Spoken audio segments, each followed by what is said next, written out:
Chapter 4 Europe and the Roots of African Underdevelopment to 1885.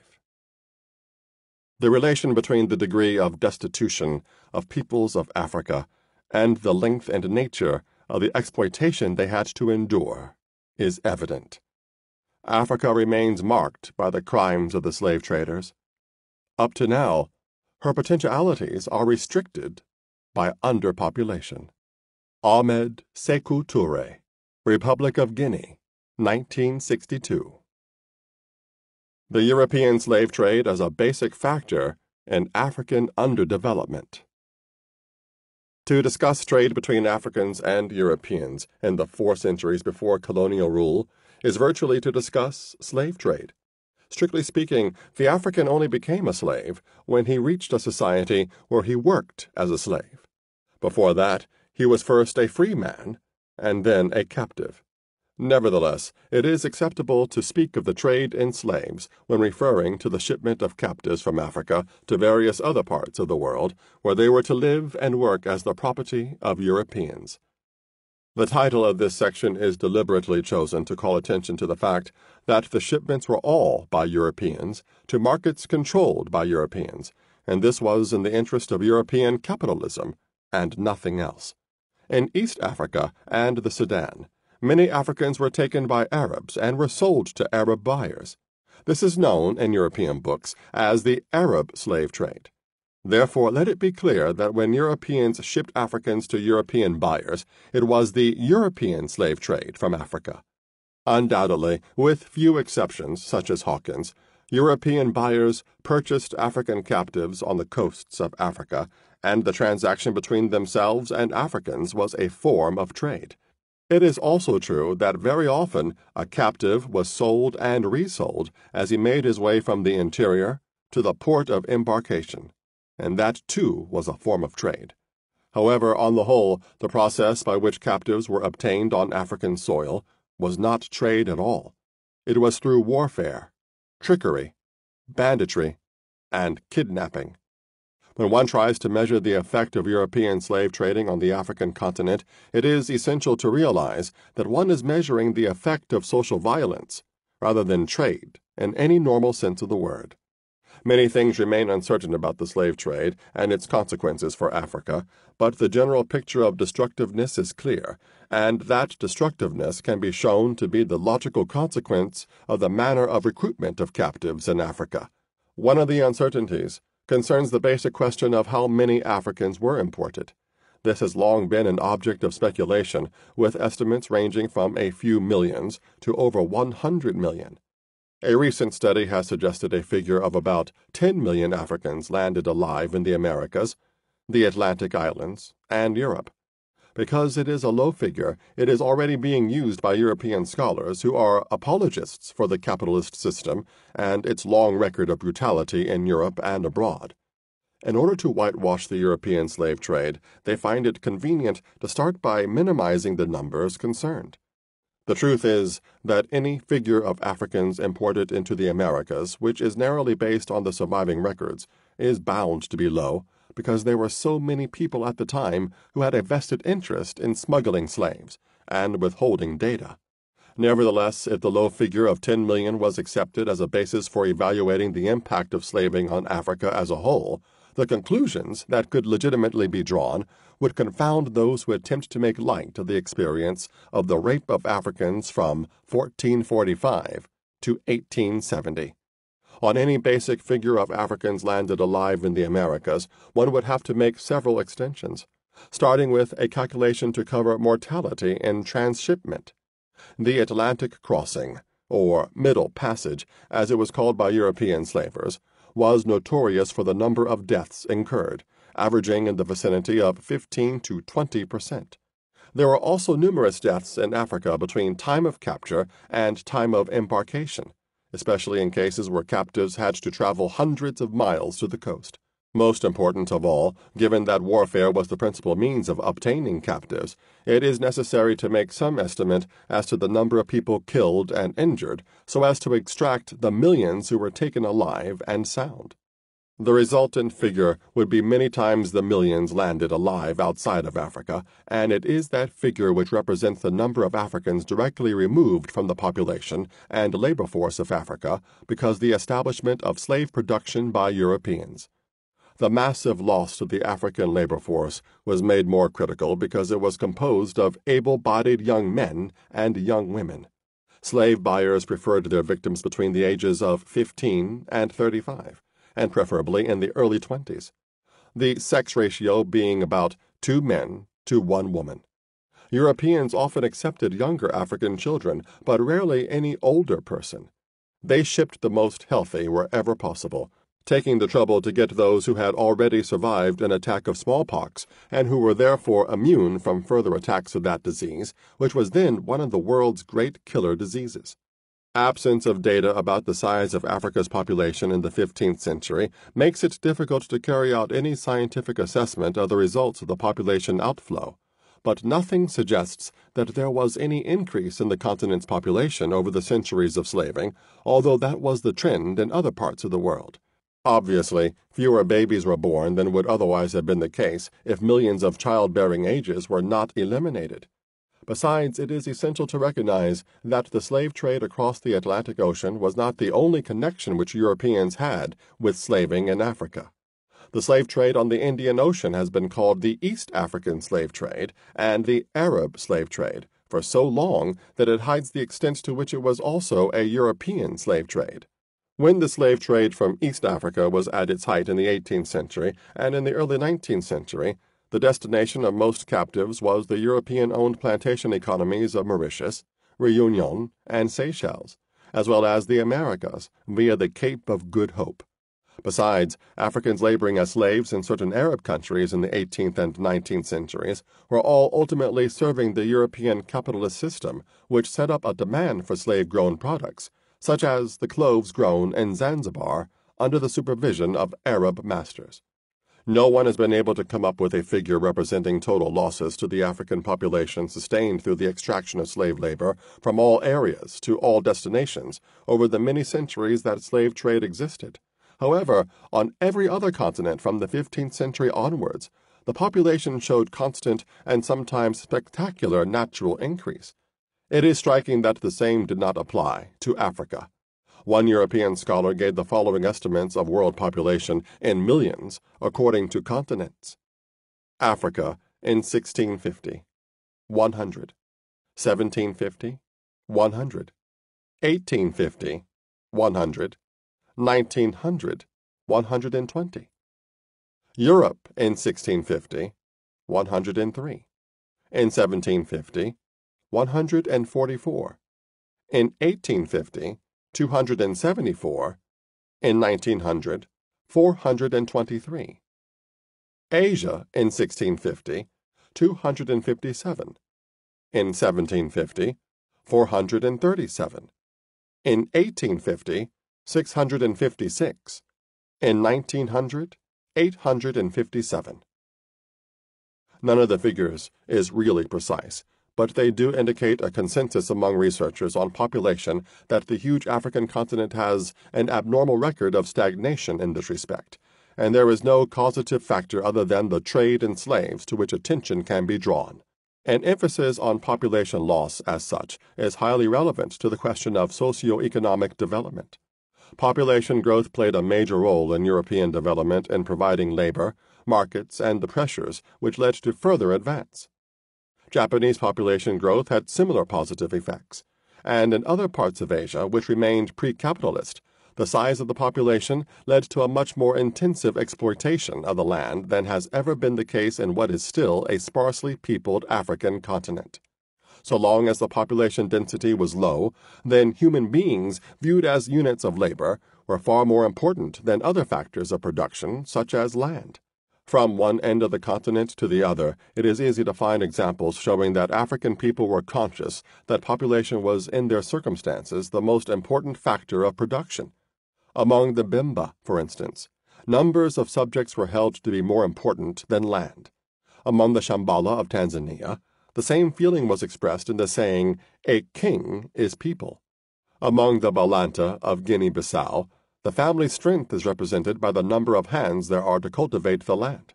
Certainly, many African rulers acquiesced in the European slave trade for what they considered to be reasons of self-interest, but on no scale of rationality could the outflow of population be measured as being anything but disastrous for African societies. African economic activity was affected both directly and indirectly by population loss. For instance, when the inhabitants of a given area were reduced below a certain number in an environment where the tsetse fly was present, the remaining few had to abandon the area. In effect, enslavement was causing these people to lose their battle to tame and harness nature, a battle which is at the basis of development. Violence almost meant insecurity. The opportunity presented by European slave dealers became the major, though not the only stimulus for a great deal of social violence between different African communities and within any given community.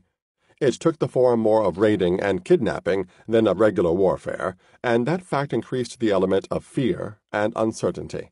Both openly and by implication, all the European powers in the 19th century indicated their awareness of the fact that the activities connected with producing captives were inconsistent with other economic pursuits. That was the time when Britain in particular wanted Africans to collect palm produce and rubber, and to grow agricultural crops for export in place of slaves, and it was clear that slave trading was violently conflicting with that objective in Western, Eastern, and Central Africa. Long before that date, Europeans accepted that fact when their self-interest was involved. For example, in the 17th century, the Portuguese and Dutch actually discouraged slave trade on the Gold Coast, for they recognized that it would be incompatible with gold trade. However, by the end of that century, gold had been discovered in Brazil, and the importance of gold supplies from Africa was lessened. Within the total Atlantic pattern, African slaves became more important than gold, and Brazilian gold was offered for African captives at Ouidah, Dahomey, and Accra. At that point, slaving began undermining the Gold Coast economy and destroying the gold trade.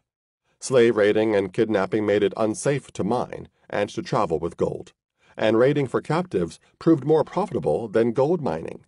One European on the scene noted that, as one fortunate marauding makes a native rich in a day, they therefore exert themselves rather in war, robbery, and plunder than in their old business of digging and collecting gold. The changeover from gold mining to slave raiding took place within a period of a few years between 1700 and 1710, when the Gold Coast came to supply about 5,000 to 6,000 captives per year.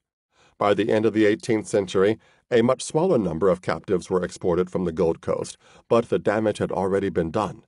It is worth noting that Europeans sought out different parts of West and Central Africa at different times to play the role of major suppliers of slaves to the Americas.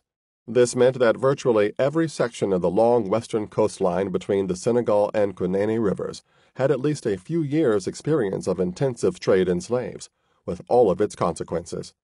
Besides, in the history of eastern Nigeria, the Congo, northern Angola, and Dahomey, there were periods of extending over decades when exports remained at an average of many thousands per year. Most of those areas were also relatively highly developed within the African context. They were leading forces inside Africa, whose energies would otherwise have gone towards their own self-improvement and the betterment of the continent as a whole. The changeover to warlike activities and kidnapping must have affected all branches of economic activity, and agriculture in particular. Occasionally, in certain localities, food production was increased to provide supplies for slave ships, but the overall consequences of slaving on agricultural activities in Western, Eastern, and Central Africa were negative. Labor was drawn off from agriculture, and conditions became unsettled.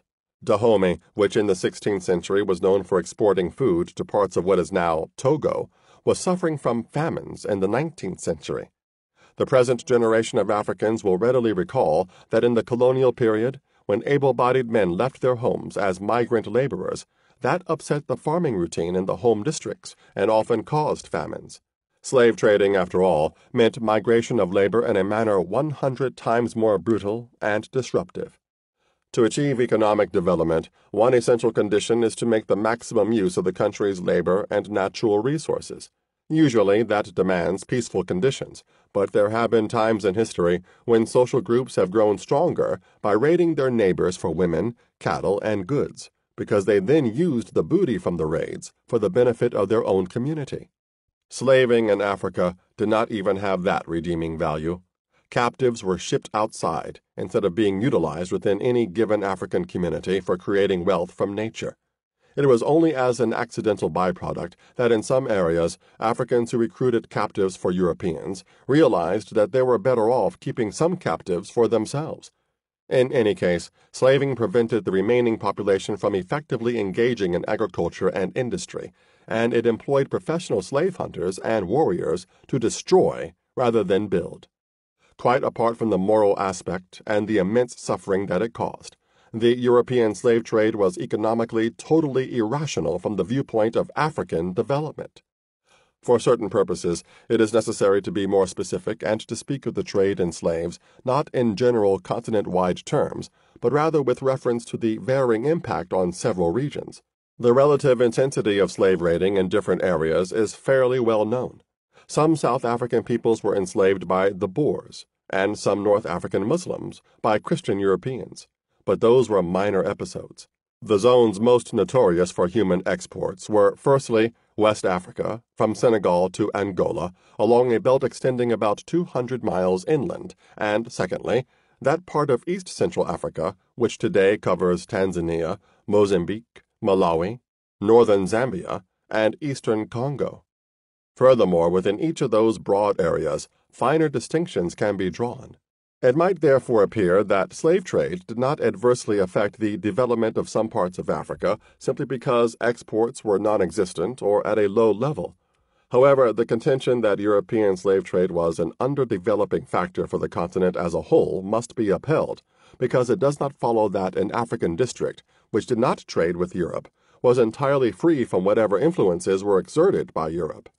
European trade goods percolated into the deepest interior, and more significantly, the orientation of large areas of the continent towards human exports meant that other positive interactions were thereby ruled out. That proposition may be more fully grasped by making some comparisons. In any given economy, the various components reflect the well-being of others. Therefore, when there is depression in one sector, that depression invariably transfers itself to others to some extent. Similarly, when there is buoyancy in one sector, then others benefit. Turning to biological sciences, it will be found that students of ecology recognize that a single change, such as the disappearance of a snail species, could trigger off negative or positive reactions in spheres that superficially appear unconnected. Parts of Africa left free by export trends and captives must have been affected by the tremendous dislocation in ways that are not easy to comprehend, because it is so much a question of what might have happened. Hypothetical questions such as, what might have happened if, sometimes lead to absurd speculations. But it is entirely legitimate and very necessary to ask, what might have happened in Barotseland, southern Zambia, if there were not generalized slave trading across the whole belt of Central Africa, which lay immediately north of Barotseland? What would have happened in Buganda if the Katangese were concentrating on selling copper to the Baganda instead of captives to Europeans? During the colonial epoch, the British forced Africans to sing, "Rule Britannia. Britannia rule the waves.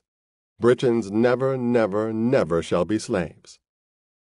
The British themselves started singing the tune in the early 18th century at the height of using Africans as slaves.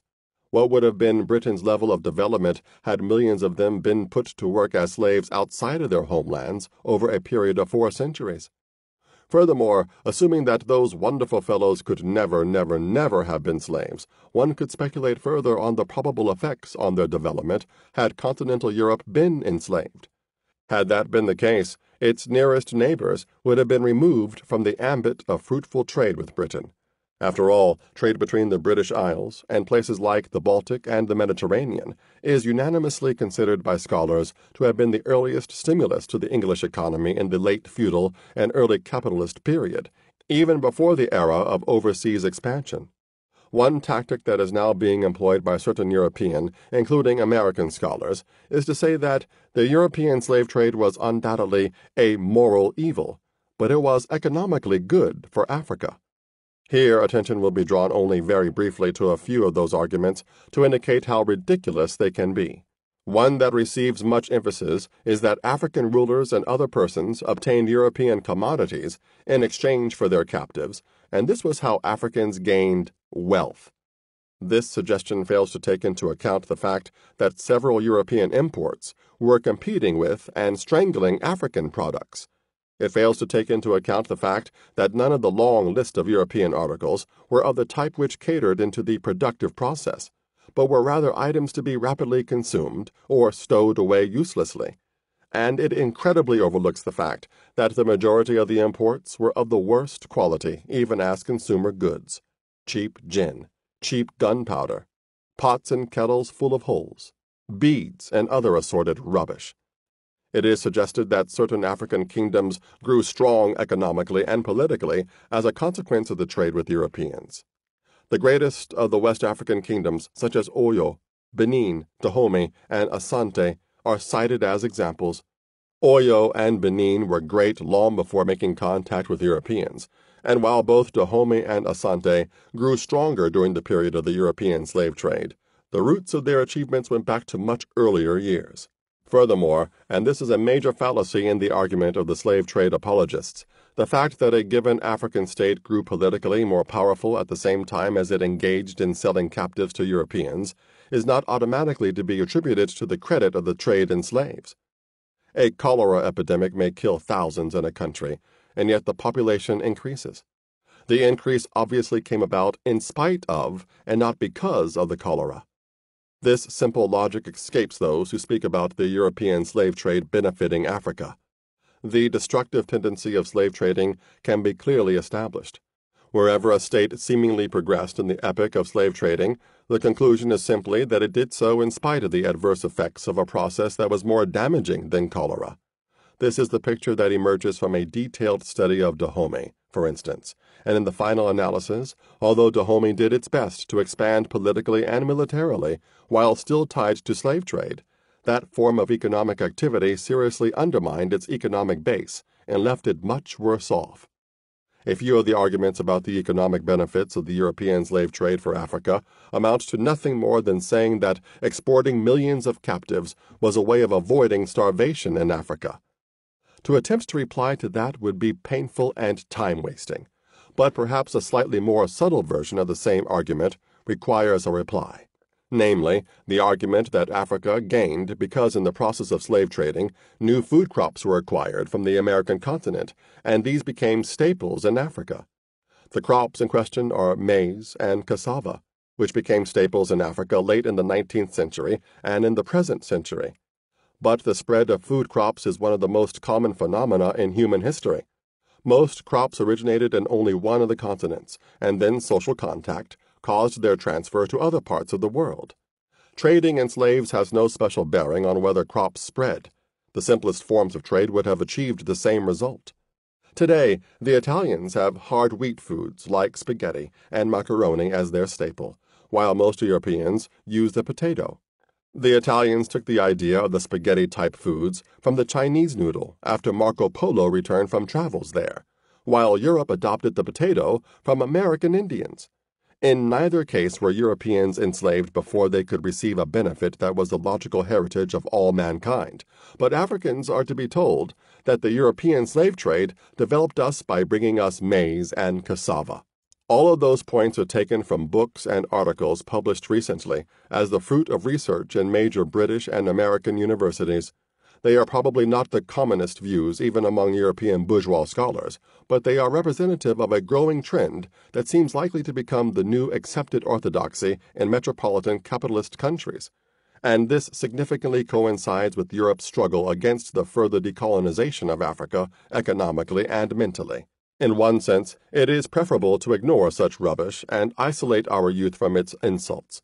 But unfortunately, one of the aspects of current African underdevelopment is that the capitalist publishers and bourgeois scholars dominate the scene and help mold opinions the world over.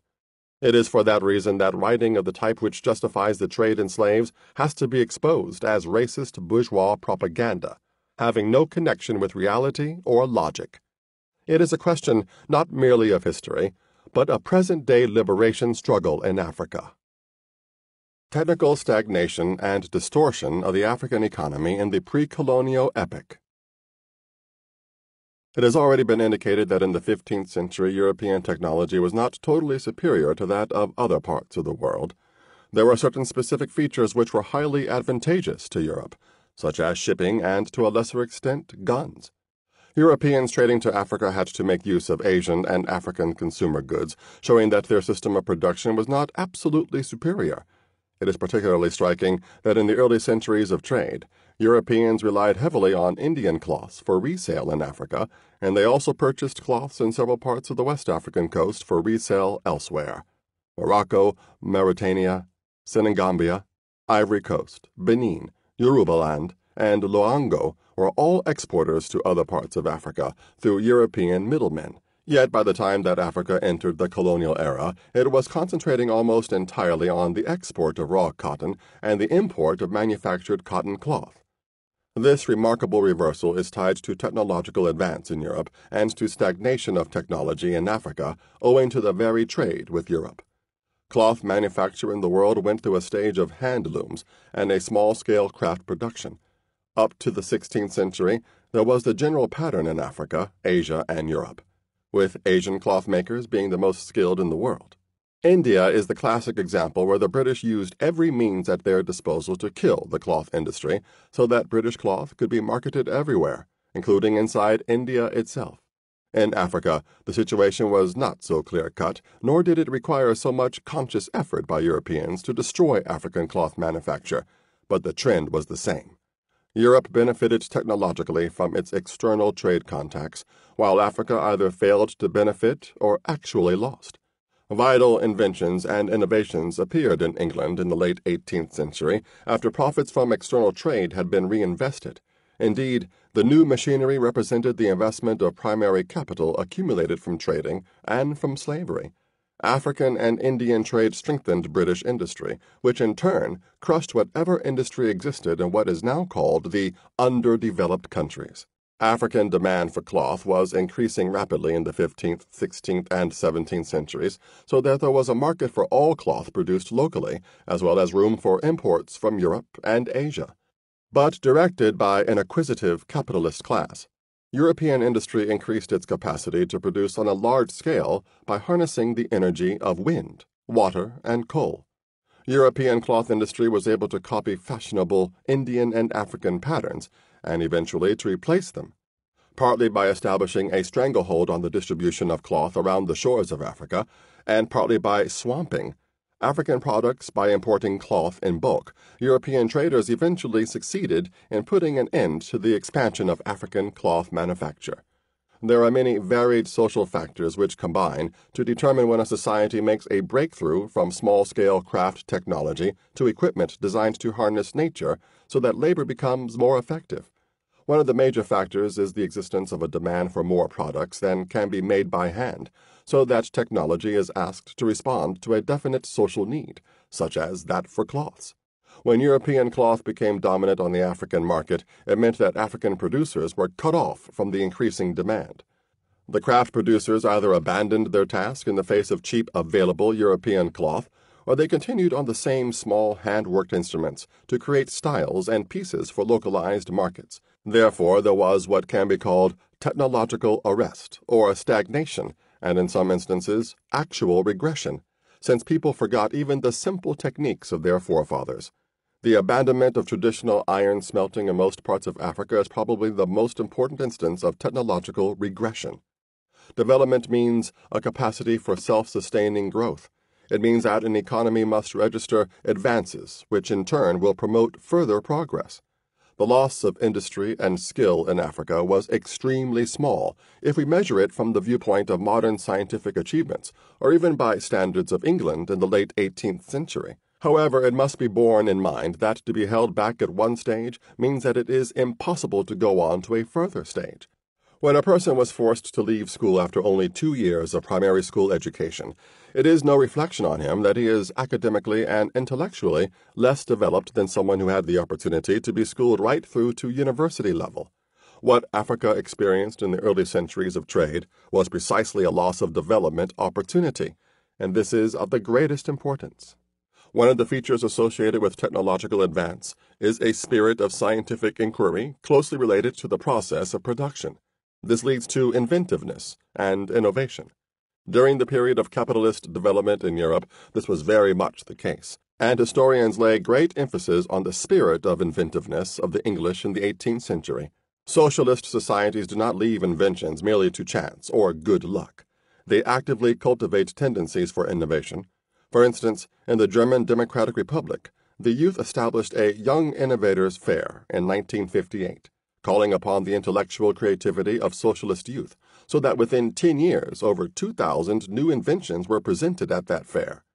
The connection between Africa and Europe from the 15th century onwards served to block this spirit of technological innovation, both directly and indirectly. The European slave trade was a direct block, removing millions of youth and young adults who are the human agents from whom inventiveness springs. Those who remained in areas badly hit by slave capturing were preoccupied about their freedom, rather than with improvements in production. Besides, even the busiest African in West, Central, or East Africa was concerned more with trade than with production because of the nature of the contacts with Europe, and that situation was not conducive to the introduction of technological advances. The most dynamic groups over a great area of Africa became associated with foreign trade, notably the Afro-Portuguese middlemen of Upper Guinea, the Akan market women, the Aro traders of Mozambique, and the Swahili and Wanyamwezi of East Africa. The trade which they carried on was in export items like captives and ivory, which did not require the invention of machinery. Apart from that, they were agents for distributing European imports. When Britain was the world's leading economic power, it used to be referred to as a nation of shopkeepers, but most of the goods in their shops were produced by themselves, and it was while grappling with the problems posed by production that their engineers came up with so many inventions. In Africa, the trading groups could make no contribution to technological improvement because their role and preoccupation took their minds and energies away from production. Apart from inventiveness, we must also consider the borrowing of technology. When a society, for whatever reason, finds itself technologically trailing behind others, it catches up not so much by independent inventions, but by borrowing. Indeed, very few of man's major scientific discoveries have been separately discovered in different places by different people. Once a principle or a tool is known, it spreads or diffuses to other peoples. Why then did European technology fail to make its way into Africa during the many centuries of contact between the two continents? The basic reason is that the very nature of Afro-European trade was highly unfavorable to the movement of positive ideas and techniques from the European capitalist system to the African pre-capitalist, communal, feudal, and pre-feudal system of production. The only non-European society that borrowed effectively from Europe and became capitalist is that of Japan. Japan was already a highly developed feudal society progressing towards its own capitalist forms in the 19th century. Its people were neither enslaved nor colonized by Europe, and its foreign trade relations were quite advantageous. For instance, Japanese textile manufacturers had the stimulus of their own growing internal market, and some abroad in Asia and Europe. Under those circumstances, the young Japanese capitalist class, including many former feudalist landowners, borrowed technology from Europe and successfully domesticated it before the end of the 19th century. The use of this example from outside Africa is meant to emphasize that for Africa to have received European technology, the demand would have had to come from inside Africa, and most probably from a class or group who saw profit in the new technology. There had to be both willingness on part of Europeans to transfer technology and African socio-economic structures capable of making use of that technology and internalizing it. Hunting for elephants or captives did not usually induce in Africa a demand for any technology other than firearms. The lines of economic activity attached to foreign trade were either destructive, as slavery was, or at best purely extractive, like ivory hunting and cutting camwood trees. Therefore, there was no reason for wanting to call upon European skills. The African economies would have had little room for such skills unless negative types of exports were completely stopped. A remarkable fact that is seldom brought to light is that several African rulers in different parts of the continent saw the situation clearly and sought European technology for internal development, which was meant to replace the trade in slaves. Europeans deliberately ignored those African requests that Europe should place certain skills and techniques at their disposal. This was an element in the Congo situation of the early 16th century, which has already been mentioned. It happened in Ethiopia also, though in Ethiopia no trade in captives was established with Europeans. A Portuguese embassy reached the court in 1520. Having examined Portuguese swords, muskets, cloths, books, and other objects, the Emperor Lebna Dengel felt the need to introduce European technical knowledge into Ethiopia. Correspondence exists between the Emperor and European rulers, such as Kings Manuel I and John III of Portugal, and Pope Leo X, in which requests were made for European assistance to Ethiopian industry. Until late in the 19th century, Ethiopian petitions to that effect were being repeated with little or no success. In the first half of the 18th century, there were two further examples of African rulers appreciating European technology and slating their presence for skills and not slave ships. When Agaja Trudeau of Dahomey sought to stop the trade in captives, he made an appeal to European craftsmen, and he sent an ambassador to London for that purpose. One European who stayed at the court of Dahomey in the late 1720s told his countrymen that if any tailor, carpenter, smith, or any other sort of white man that is free be willing to come here, he will find very good encouragement. The Asante Hene Opokuwere also asked Europeans to set up factories and distilleries in Asante, but he got no response. Bearing in mind the history of Japan, it should be noted that the first request for technical assistance came from the Ethiopian and Congo empires, which in the 16th century were at a level undoubtedly comparable to that of most European feudal states, with the important exception that they had not produced the seeds of capitalism. During the 18th century, the great African states of Dahomey and Asante became prominent. They had passed out of the communal stage and had a somewhat feudal class stratification, along with specialization in many activities such as the working of gold, iron, and cloth. Asante society under Opokuwere had already shown a capacity for seeking out innovations by going through the trouble of taking imported silk and unraveling it so as to combine the silk threads with cotton to make the famous kente cloth. In other words, there would have been no difficulty in such African societies mastering European technical skills and bridging the rather narrow gap which existed between them and Europe at that time. Well into the 19th century, Europe displayed the same indifference to requests for practical assistance from Africa, although by that period both African rulers and European capitalists were talking about replacing slave trade.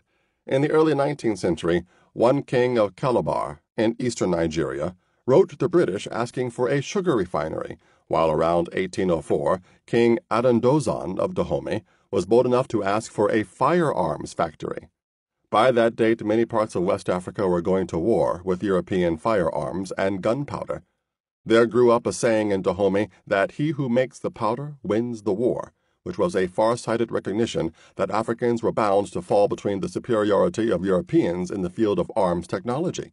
Of course, Europeans were also fully aware that their arms technology was decisive, and there was not the slightest chance that they would have agreed to teach Africans to make firearms and ammunition.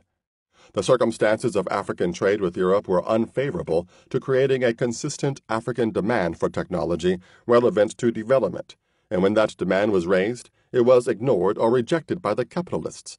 After all, it would have not been in the interest of capitalism to develop Africa. In more recent times, Western capitalists had refused to build the Volta River Dam for Ghana under Kwame Nkrumah, until they realized that the Czechoslovakians would do the job. They refused to build the Aswan Dam for Egypt, and the Soviet Union had to come to the rescue. And in a similar situation, they placed obstacles in the way of the building of a railway from Tanzania to Zambia, and it was the socialist state of China that stepped in to express solidarity with African peasants and workers in a practical way. Placing the whole question in historical perspective allows us to understand that capitalism has always discouraged technological evolution in Africa and blocks Africa's access to its own technology. As will be discussed in a subsequent section, capitalism introduced into Africa only such limited aspects of its material culture as were essential to more efficient exploitation, but the general tendency has been for capitalism to underdevelop Africa in technology.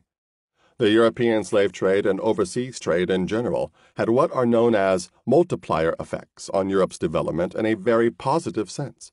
This means that the benefits of foreign contacts extended to many areas of European life not directly connected with foreign trade, and the whole society was better equipped for its own internal development. The opposite was true of Africa, not only in the crucial sphere of technology, but also with regard to the size and purpose of each economy in Africa. Under the normal processes of evolution, an economy grows steadily larger, so that after a while two neighboring economies merge into one. That was precisely how national economies were created in the slates of Western Europe, through the gradual combination of what were once separate provincial economies. Trade with Africa actually helped Europe to weld together more closely the different national economies, but in Africa there was disruption and disintegration at the local level. At the same time, each local economy ceased to be directed exclusively, or even primarily towards the satisfaction of the wants of its inhabitants, and whether or not the particular Africans recognized it, their economic effort served external interests and made them dependent on those external forces based in Western Europe. In this way, the African economy taken as a whole was diverted away from its previous line of development and became distorted.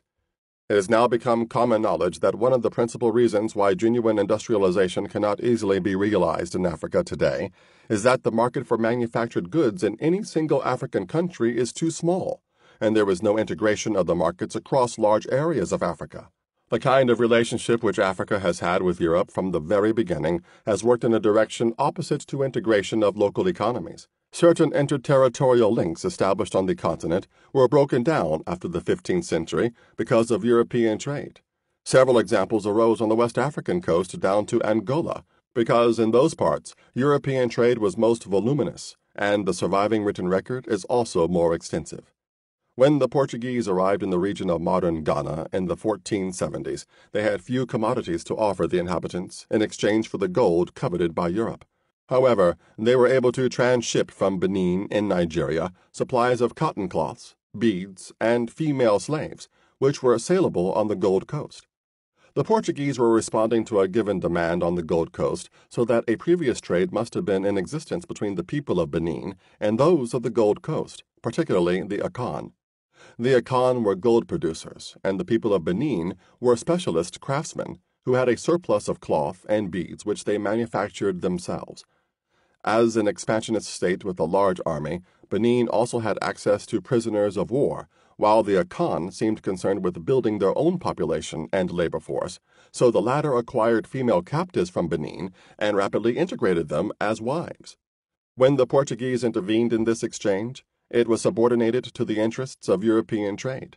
As soon as Portugal and other European nations had sufficient goods so as not to be dependent on the re-export of certain commodities from Benin, then all that remained were the links between the Gold Coast and Europe on the one hand, and between Benin and Europe on the other.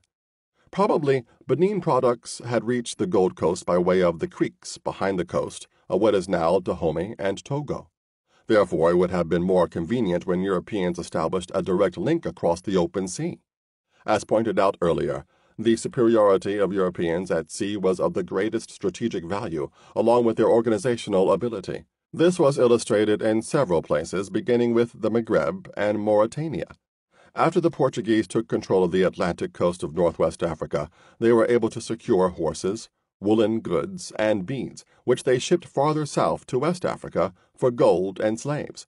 Up to the early 16th century, the most important article brought by the Portuguese for trade in Senegambia was the horse. In exchange for one horse, they received as many as 15 captives.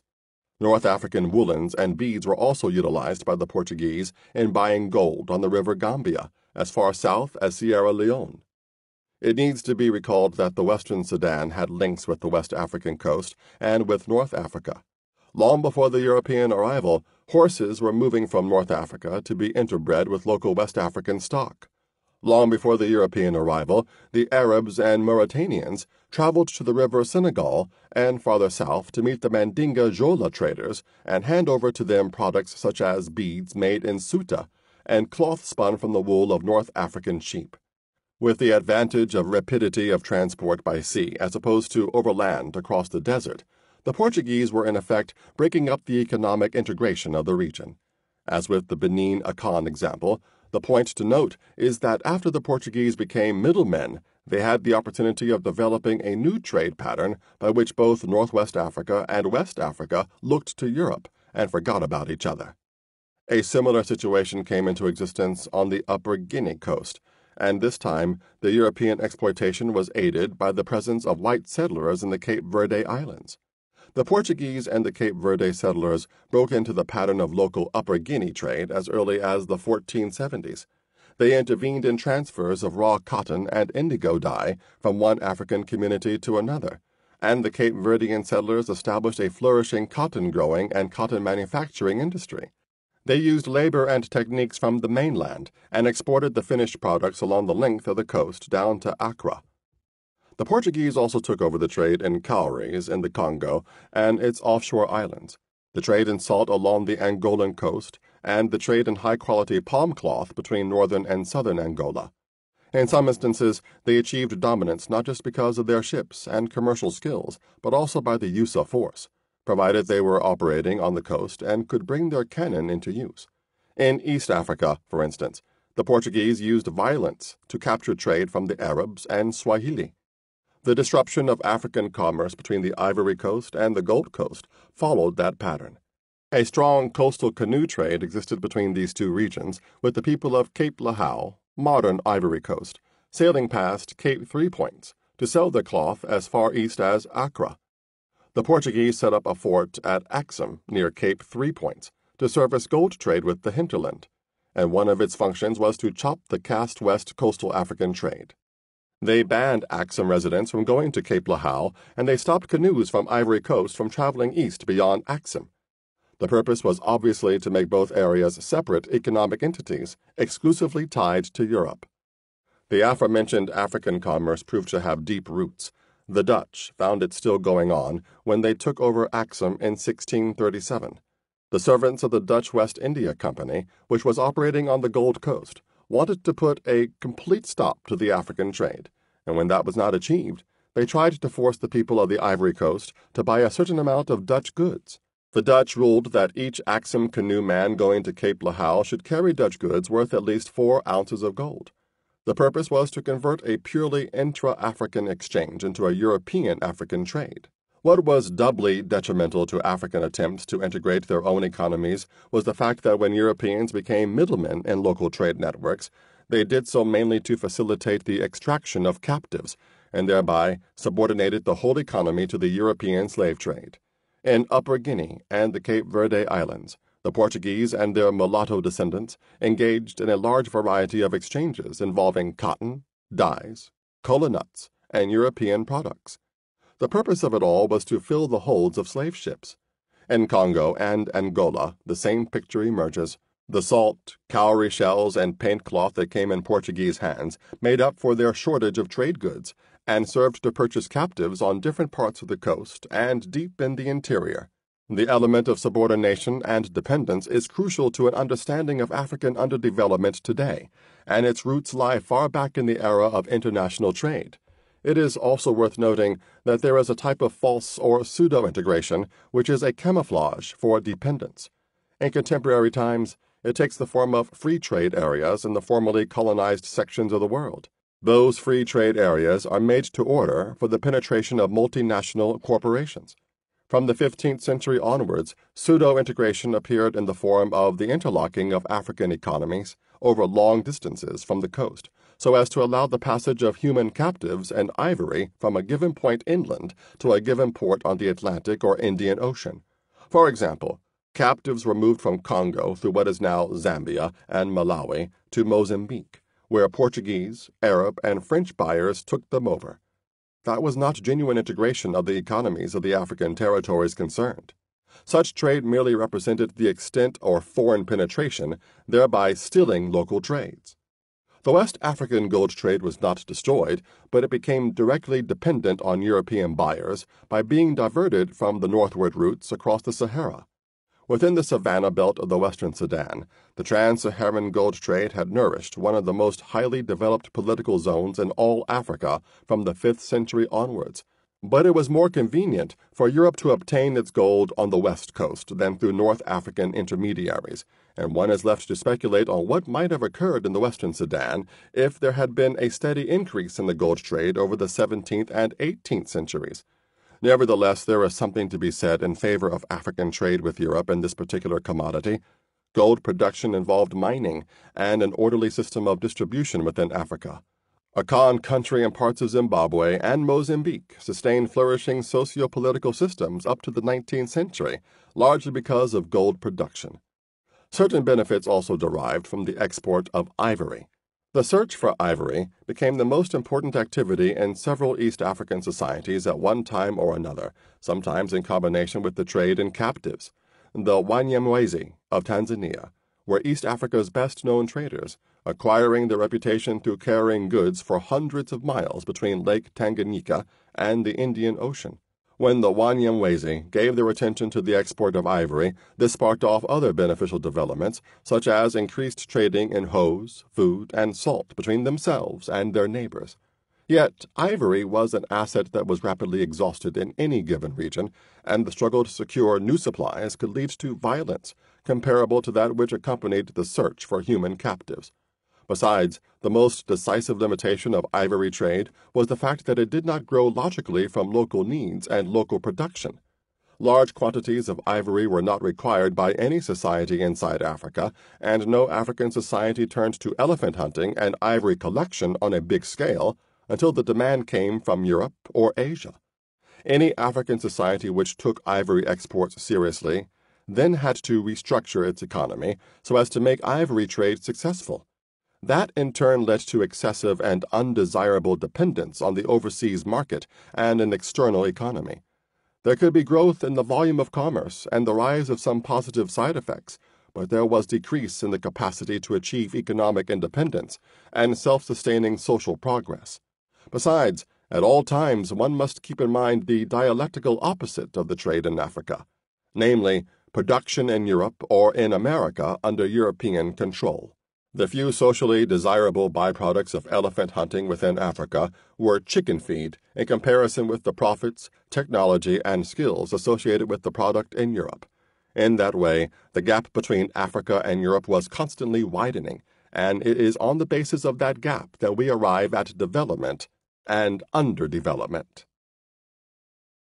Continuing politico-military developments in Africa, 1500 to 1885. Modern Africa nationalist historians correctly stress that Africa had a meaningful past long before the coming of Europeans. They also stress that Africans made their own history long after coming into contact with Europe, and indeed right up to the period of colonization. That African-centered approach to the continent's past is quite compatible with one which equally emphasizes the transformatory role of external forces, such as overseas trade in slaves, gold, ivory. The reconciliation of the two approaches is facilitated by bearing in mind the following three factors. 1. The external and mainly European impact up to 1885 was very uneven in geographical terms, and the coasts being obviously more exposed. 2. Commerce and Europeans affected different aspects of African life in varying degrees, with the political, military, and ideological apparatus being virtually untouched. 3. Dynamic features of independent African evolution and development continued to operate after 1500. It has already been argued that it would be misleading to try to compartmentalize Africa into areas that were affected by slave trading and those which were not, for the continent as a whole had to bear the costs. However, for present purposes, it is enough to make the crude distinction between those parts of Africa which were directly caught up in European-generated activities and those parts which, to all appearances, continued in the traditional manner. Developments continued in certain areas such as South-Central Africa, because the population there was free to pursue a path dictated by the interplay between African people and the African environment in the particular localities. Besides, there were achievements even in those societies under the heaviest bombardment of slaving. Slave trading led to the commercial domination of Africa by Europe, within the context of international trade. In very few instances did Europeans manage to displace African political authorities in the various social systems. So African states in close contact with Europe in the pre-colonial era nevertheless had scope for political maneuver, and their evolution could and did continue. Military conquest of Africa awaited the years of the imperialist scramble. In pre-colonial centuries of contact with Europe, African armies were in existence, with all the socio-political implications which attach to an armed sector in society. Equally important was the fact that direct imports from Europe in the cultural and ideological spheres were virtually nil. Christianity tried sporadically and ambivalently to make an impact on some parts of the continent, but most of the few missionaries in places like the Congo, Angola, and Upper Guinea concentrated on blessing Africans as they were about to be launched across the Atlantic into slavery. As it was, Christianity continued only in Ethiopia, where it had indigenous roots.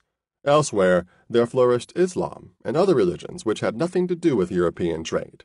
As before, religion continued to act as an element of the superstructure, which was crucial in the development of the state.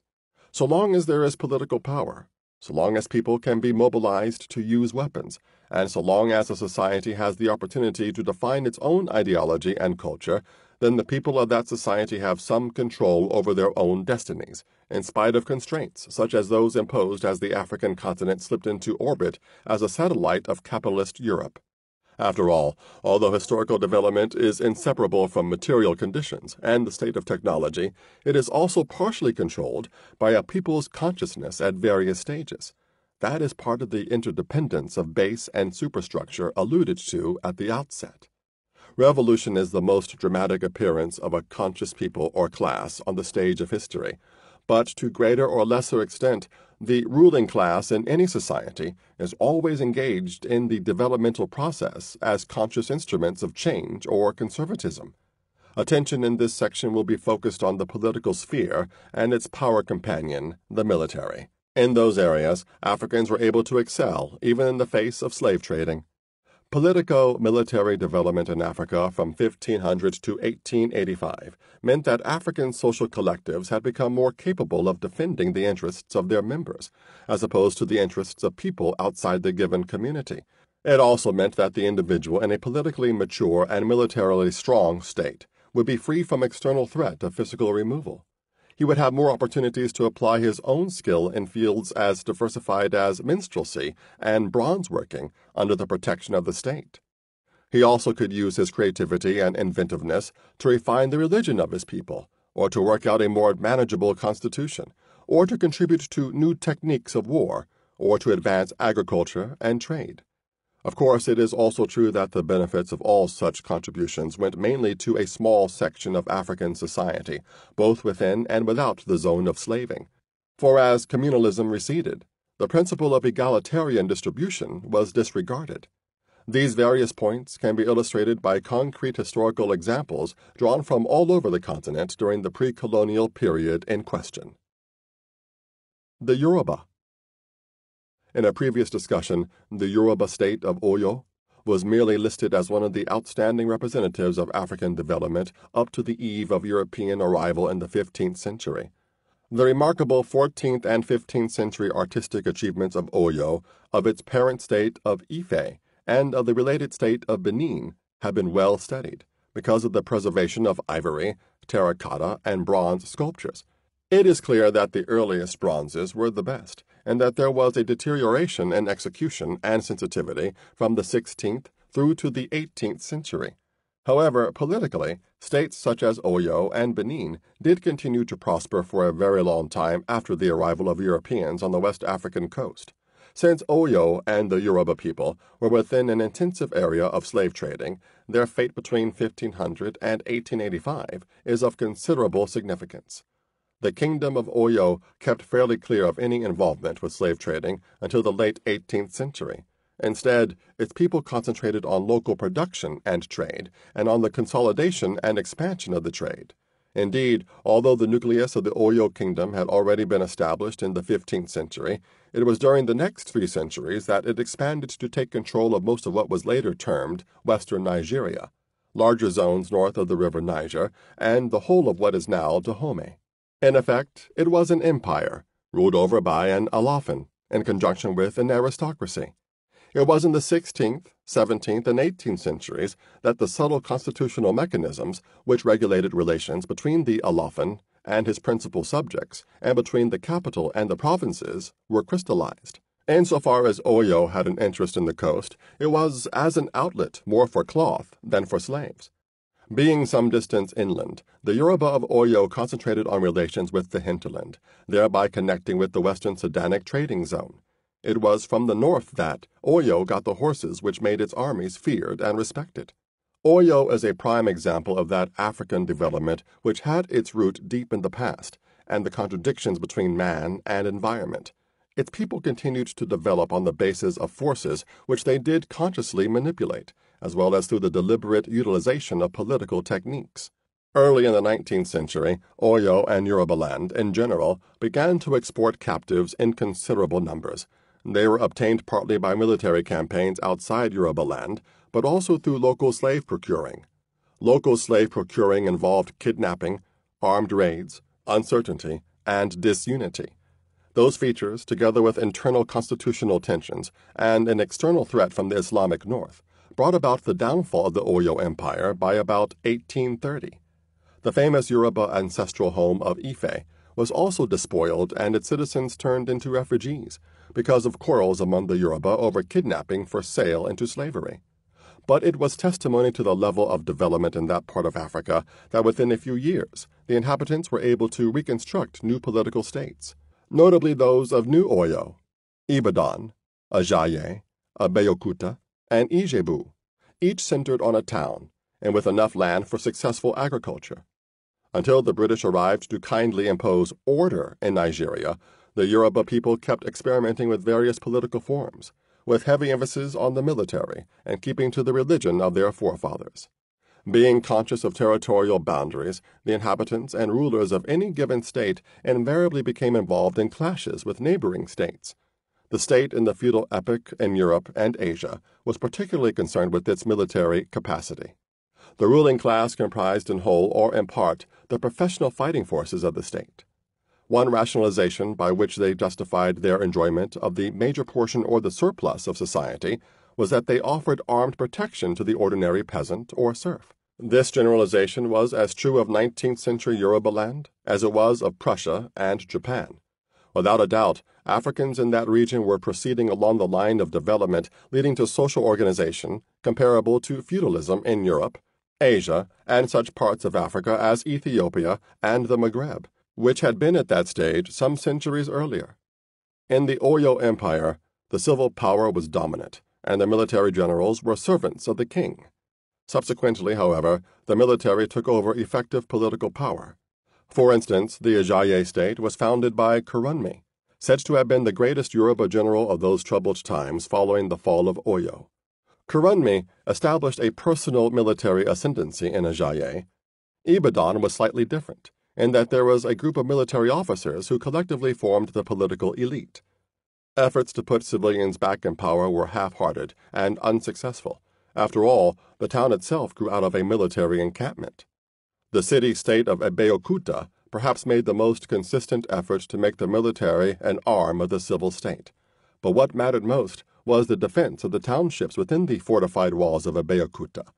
Abeokuta's fortified walls became famous as the place where many a rival army met disaster, and under those circumstances the Ologun, or war chiefs, were the social and political powers.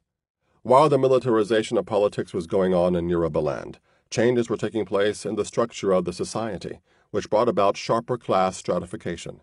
Numerous captives were taken in war, most of whom were sold to Europeans, so that Yorubaland became notorious as a slave-supplying region right up to the 1860s. But many war prisoners were retained locally in conditions approximating either to slavery or to serfdom, depending on whether or not they were first-generation captives. Sometimes refugees fleeing from destroyed towns also had no option other than to become clients or serfs of other free Yoruba. Such refugees were made to give service to their new overlords by farming the land, in return for armed protection, However, serfs were also used as soldiers, which means that they had access to the means of production, the land, only through meeting an obligation in military labor. That is a measure of the extent to which the principle of kinship had been weakened, and it indicates that, in contrast to the typical communal village, states such as those in 19th century Yorubaland allocated roles and rewards to their citizens on the basis of reciprocal obligations characteristic of feudalism. During the period under discussion, the division of labor among the Yoruba was extended with the rise of professional soldiers, or war boys as they were called. The professional soldiers who were sons of aristocrats left farming disdainfully to prisoners and serfs, the large number of whom ensured agricultural plenty. Other branches of economic activity also nourished, notably the making of cloth and palm oil and the trade in various products. These things were true, in spite of the fact that by that time some labor was being lost both in the form of slaves, exported, and in the form of labor power devoted to capturing people for export. European visitors to Yorubaland in the middle of the 19th century could still admire the level of its material culture, along with the highly colorful and impressive aspects of its non-material culture, such as the annual yam festivals and the ritual of the religious cults of Shango, Ogbani, and others. One item of European technology that was anxiously sought by Africans, and that was fairly easily obtainable from Europeans, was the firearm. From the 1820s onwards, the Yoruba acquired European firearms in large numbers and integrated them into the pattern of trade, politics, and military strategy. On the eve of colonial rule, Yoruba generals were reaching out for breech-loading rifles and even rockets, but Europe stepped in too quickly for that move to get very far. Through a series of actions which started as early as 1860 in Lagos, and which included missionary infiltration as well as armed invasion, the British managed to bring that part of Africa under colonial rule. Economic development is a matter of an increasing capacity to produce, and it is tied up with patterns of land tenure and class relations. These basic facts were well brought out, both positively and negatively in Yoruba history, in the decades before independence was lost. So long as agricultural production was not disrupted, then for so long any given Yoruba state remained in a strong position. Ibadan was once the greatest military power in Yorubaland, selling captives as well as retaining many for use as laborers for its own benefit. But Ibadan's farming areas were hit by war, and Ibadan's rulers also started removing prisoners farming the land and selling them instead to Europeans. That became necessary because Ibadan needed firearms, and those could be obtained only by selling slaves. It was at that point that the undermining effect of the presence of European slave buyers on the coast became really paramount. By selling its own captives and serfs, Ibadan was undermining its own socio-economic base. If the prisoners were to develop into a true serf class, then those prisoners would have had to be guaranteed the right to remain fixed on the soil and protected from sale. This was one of the reasons why slavery as a mode of production in Europe had to give way to serfdom and feudalism, and under normal circumstances, Yoruba society did rapidly guarantee the irremovability of those captives who were integrated into the local production pattern. But forces unleashed by the European presence as slave buyers were too great to be withstood, and any hope of solving the problem disappeared with the loss of political power under colonialism. Too often, historians lay undue emphasis on the failure of 19th century Yoruba states to unite and produce an entity as large as the former empire of Oyo. But, firstly, the size of a political unit is not the most important criterion for elevating the achievement of its peoples. And secondly, a given people can disintegrate politically and later integrate even more effectively. The Yoruba states of Ibadan, Abeokuta, Ajayi, and populations of up to 100,000 citizens, as large as most of the city-states, principalities, and palatinates of feudal Germany. That is a comparison which is worth bringing to light, and it is one that struck European observers who happened to visit Yorubaland in the middle years of the 19th century. Germany has long held a common culture and language, and there was a form of political unity under the Holy Roman Empire from the 12th to the 15th century. However, after the Reformation and the breakup of the Holy Roman Empire, the German people were divided into as many separate political entities as there are days in the year, some of them being hardly bigger than a public park. Yet the internal class relations and productive forces continued to develop throughout Germany, and ultimately, by 1870, unity was again achieved, with feudalism giving way to a powerful capitalist nation-state. Similarly, the Yoruba were a widely spread cultural entity with a single language. After the fall of the Oyo Empire, the developmental processes were slowed down by both internal and external factors, but they were not stopped. It took the arrival of European colonialism to do that. Within the sphere of West and Central African slaving, state building continued with varying degrees of success. For instance, the Akan state system grew up in a manner as impressive as that of the Oyo Empire. Fortunately for the Akan, slave exports reached alarming proportions only during the first half of the 18th century. By that time, a state such as Asante had sunk roots deep enough to withstand the adverse effects of slaving. It continued to be incorporated with the heartlands of the Western Sudan, and by the 1870s, when the British tried to dictate to Asante, these famous African people did not give up without heroic armed struggle. Asante's connection with the export of slaves in the 18th century led its rulers to concentrate on expansionism of the type which would bring in captives through wars, raids, tribute, and as articles of trade from regions where they had been made prisoner. Besides, since the 15th century, Akan country was building up rather than exporting its human resources. Captives were incorporated locally into the society, and on the eve of colonialism, a substantial proportion of Asante society was made up of Odonkoba, the descendants of one-time captives, who were the laboring population on the land.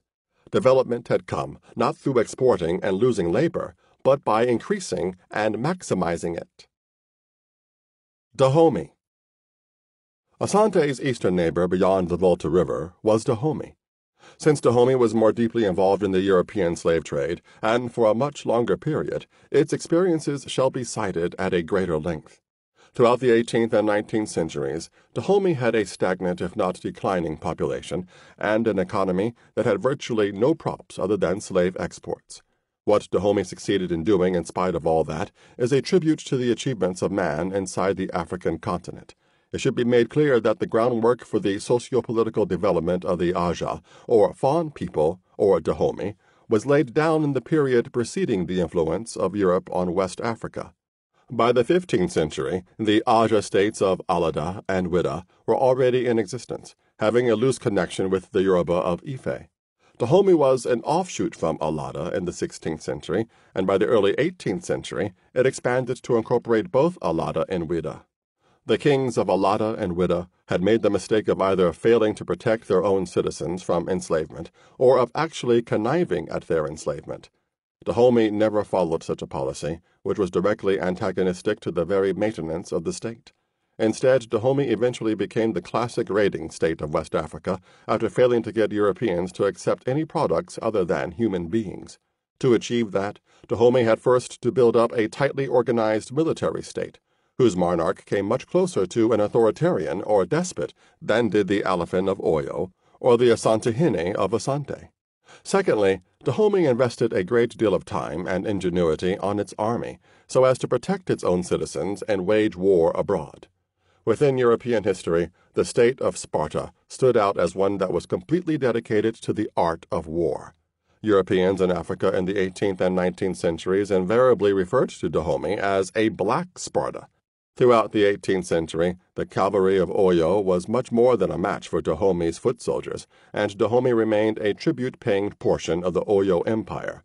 But with the fall of Oyo, Dahomey became the supreme military state in that region, and indeed wreaked vengeance on its former Yoruba overlords. Warfare was necessary for securing slaves outside of Dahomey and for obtaining firearms. It was, in fact, essential for survival. Dahomey's profound preoccupation with militaristic activities can be illustrated in many ways. Their value system rewarded the brave and the victorious, while ruthlessly despising and even liquidating the cowardly and the unsuccessful on the battlefield. The two chief ministers of the king were the commanders of the left and right armies, and other military officers held political appointments. Then, too, the artistic media constantly harped upon the theme of war. Beautiful mosaics and paintings appeared on the walls of the palaces of Abomey, all dealing with military victories. Historical accounts, as rendered by professional reciters, reflected the same bias, and the cloth workers busied themselves making emblems, colors, and umbrellas for the generals and the regiments. Two unique innovations sets Dahomey off from its African neighbors, and even gives it a special claim within the context of feudal or semi-feudal military organization. Firstly, Dahomey encouraged young boys to become apprentices of war. By the age of 11 or 12, a boy would be attached to a veteran soldier, helping to carry his supplies and observing battle. The second innovation, and the one that was more widely commented upon, was Dahomey's utilization of its female population within the army. Apparently, the wives in the royal palace started off as a ceremonial guard in the 18th century, and then progressed to become an integral part of Dahomey's lightning machine, on terms of complete equality of hardship and reward. Dahomey's population in the 19th century was probably no more than 200,000, and the state consistently managed to send 12 to 15,000 actives on its annual campaigns. Of those, it was estimated in 1845 that some 5,000 were women, the so-called Amazons of Dahomey, who were feared for their ferocity in battle. In the long run, the trade in slaves cast a blight on Dahomey. Slaving campaigns were costly and not always rewarding in terms of captives. European buyers failed to turn up during certain years, depending on European conditions, such as during the American War of Independence, the French Revolution, and the subsequent Revolutionary Wars. There was a lull in Dahomeyan slave exports because far fewer European ships could be spared for the trade in slaves. Without selling captives to get firearms to carry on more warfare for slaves, Dahomey felt its glory and military honor was slipping. Resort to human sacrifice was one attempt to compensate for the diminishing reputation of the state and its monarch, as was the case with the Oba of Benin in the 19th century. Even so, the story of the reputed savagery of Dahomey was exaggerated incredibly. The Dahomeyan state created such refinements as a population census. It conducted diplomacy far and wide, with all the niceties and the protocol that one usually hears of only in connection with civilized European states. And it built up a system of espionage and intelligence as an essential ingredient in its own security. Above all, attention should be focused at least briefly on the role of the artist in Dahomeyan society. Much of African art springs from elaboration of things functional, such as pottery and cloth. However, both religion and the state power also stimulated art. For instance, the brasses and bronzes of Ife were executed on behalf of the religious cults and were associated with the Oni of Ife and the royal family. Indeed, it is a most widespread phenomenon that the feudal ruling class gave its protection to artists, along with sustenance and recognition. This was true in Mandarin China, with pottery makers and theater artists. It was true of 16th century Italy of the Renaissance, and it was true of Dahomey from the 17th to the 19th centuries. No one now knows which Dahomeyan is to be credited with any given artistic achievement of the independent pre-colonial period. However, in that time, particular individuals were being given the opportunity for self-discovery and self-development and of serving the society as a whole. Their task was to give pleasure and to capture the hopes and ambitions of the people in palace wall paintings, in wrought iron sculptures, in the stamped patterns of hand-woven cloths designed for royalty, in the intricately carved heads of the safe-conduct stuffs of the king's ambassadors, and in the lively tales of how the founder of the Dahomeyan kingdom came out of the belly of a leopard. It was art that centered around royalty and noble families, but it was also a national product and a point of identification for the people as a whole. Subsequently, such artistic skills either disappeared or became debased to serve the curiosity of Philistine colonialists. It is still held in some quarters that Dahomey's development in certain spheres must be credited to slave trading. To demonstrate conclusively that African political and military development through to the 19th century was an extension of groundwork already laid in an earlier epoch, it is best to turn to zones where foreign influence was non-existent. The interlacustrine zone of East Africa is one such. The Eastern Interlacustrine States.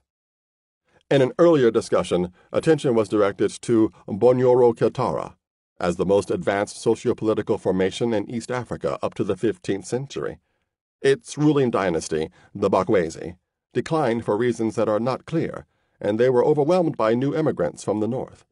While there is some doubt as to whether the Bakwesi had an Ethiopian origin, it is clearly established that the 16th century immigrants were Luo peoples from a section of the Nile that flows through the Sudan.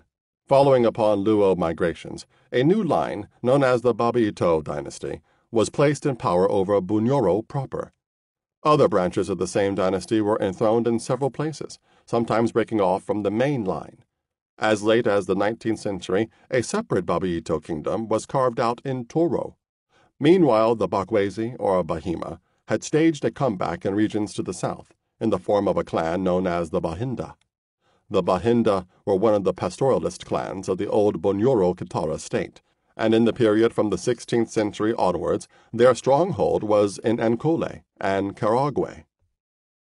Obviously, the new Babiito ruling class immediately sought to take control of the land, but in accordance with settled African customs, they later tried to protect themselves as the original owners of the land, rather than usurpers. In Busoga, where there were several small Babiito kings, a researcher reported the following dialogue about land between a member of the royal clan and a commoner. Royal clan member: "We found this place empty and made something of it. You fellows later came round begging for land, so we were generous and gave you some. Naturally, you're now our slaves." Commoner: "Oh, what a lie! We were here long before you. You took your power by trickery. Your princes have always been scoundrels."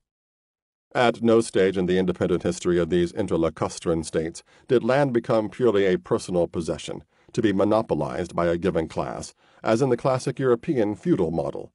Scholars frequently demand this feature before they concede that feudalism has arrived, but they fail to take into account the reality of the fact that distribution and usufruct, or produce, of the land may be in the hands of a few, and they fail to realize that where cattle was a dominant form of wealth, then private ownership of herds was also part of a process by which producers were separated from the means of production. To be specific, those who owned the herds were usually the Bahinda or other Bahima or the new Babiito families, while those who tended them were clients and virtually serfs of the owners. As far as land was concerned, the peasant who farmed it paid a heavy tax and crops to the clan heads and ruling authorities to allow the latter to live without resort to agricultural work. It is necessary to recall that in the process of independent evolution on all continents, the increase in productive capacity was accompanied by increasing inequality at all stages, except socialism. To say that the interlacustrine zone continued developing uninterruptedly up to the eve of colonialism is to highlight the expanded productive capacity of the states, and at the same time to recognize frankly that it was the result or increased exploitation not only of natural resources, but also of the labor of the majority. The latter were disenfranchised and oppressed to get them to toil in the interest of a few who lived in palaces. The interlacustrine kingdoms fell mainly in what is now Uganda, Rwanda, and Burundi. Only in the northeast of Tanzania are there representatives of the interlacustrine complex of states.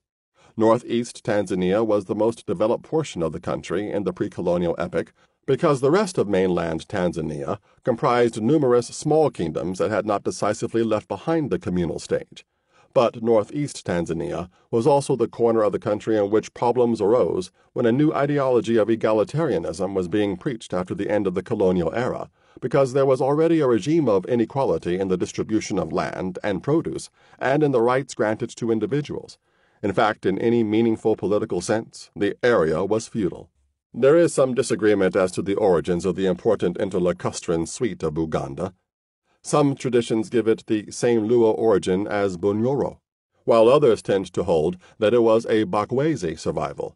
Its social structure certainly paralleled that of Babiito Bunyoro closely. Contrary to the situation in Ankole, in Buganda, the Bahima did not have the reins of political power. They were only associated with the cattle-owning ruling class, very often in the junior capacity of herdsmen. In any event, Buganda's history was one of gradual expansion and consolidation at the expense of Bunyoro and other neighbors. By the 18th century, it had become the dominant power in the whole region. The Baganda state had a sound agricultural base, with bananas as a staple and with cattle products being available.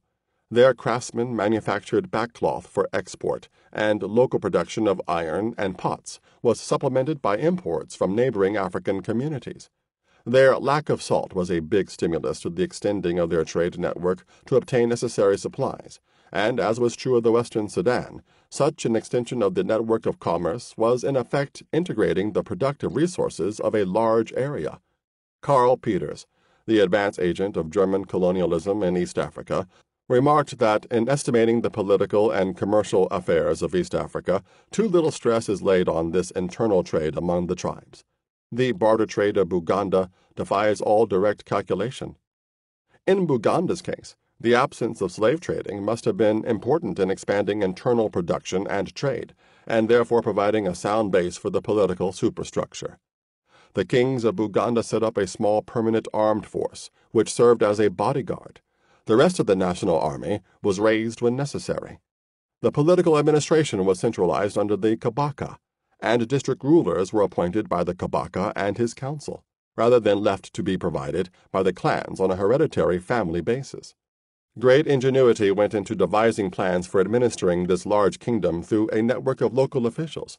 Perhaps the best tributes to the political sophistication of Buganda came from the British, when they found Buganda and other East African feudalities in the 19th century.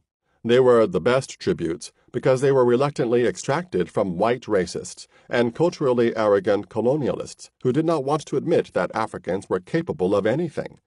Actually, Europeans were so impressed with what they saw in the interlacustrine zone that they invented the thesis that those political states could not possibly have been the work of Africans and must have been built at an earlier date by white Hamites from Ethiopia. This myth seems to get some support from the fact that the Bakwezi were said to have been light-skinned. However, in the first place, had the Bakwezi come from Ethiopia, they would have been black or brown Africans.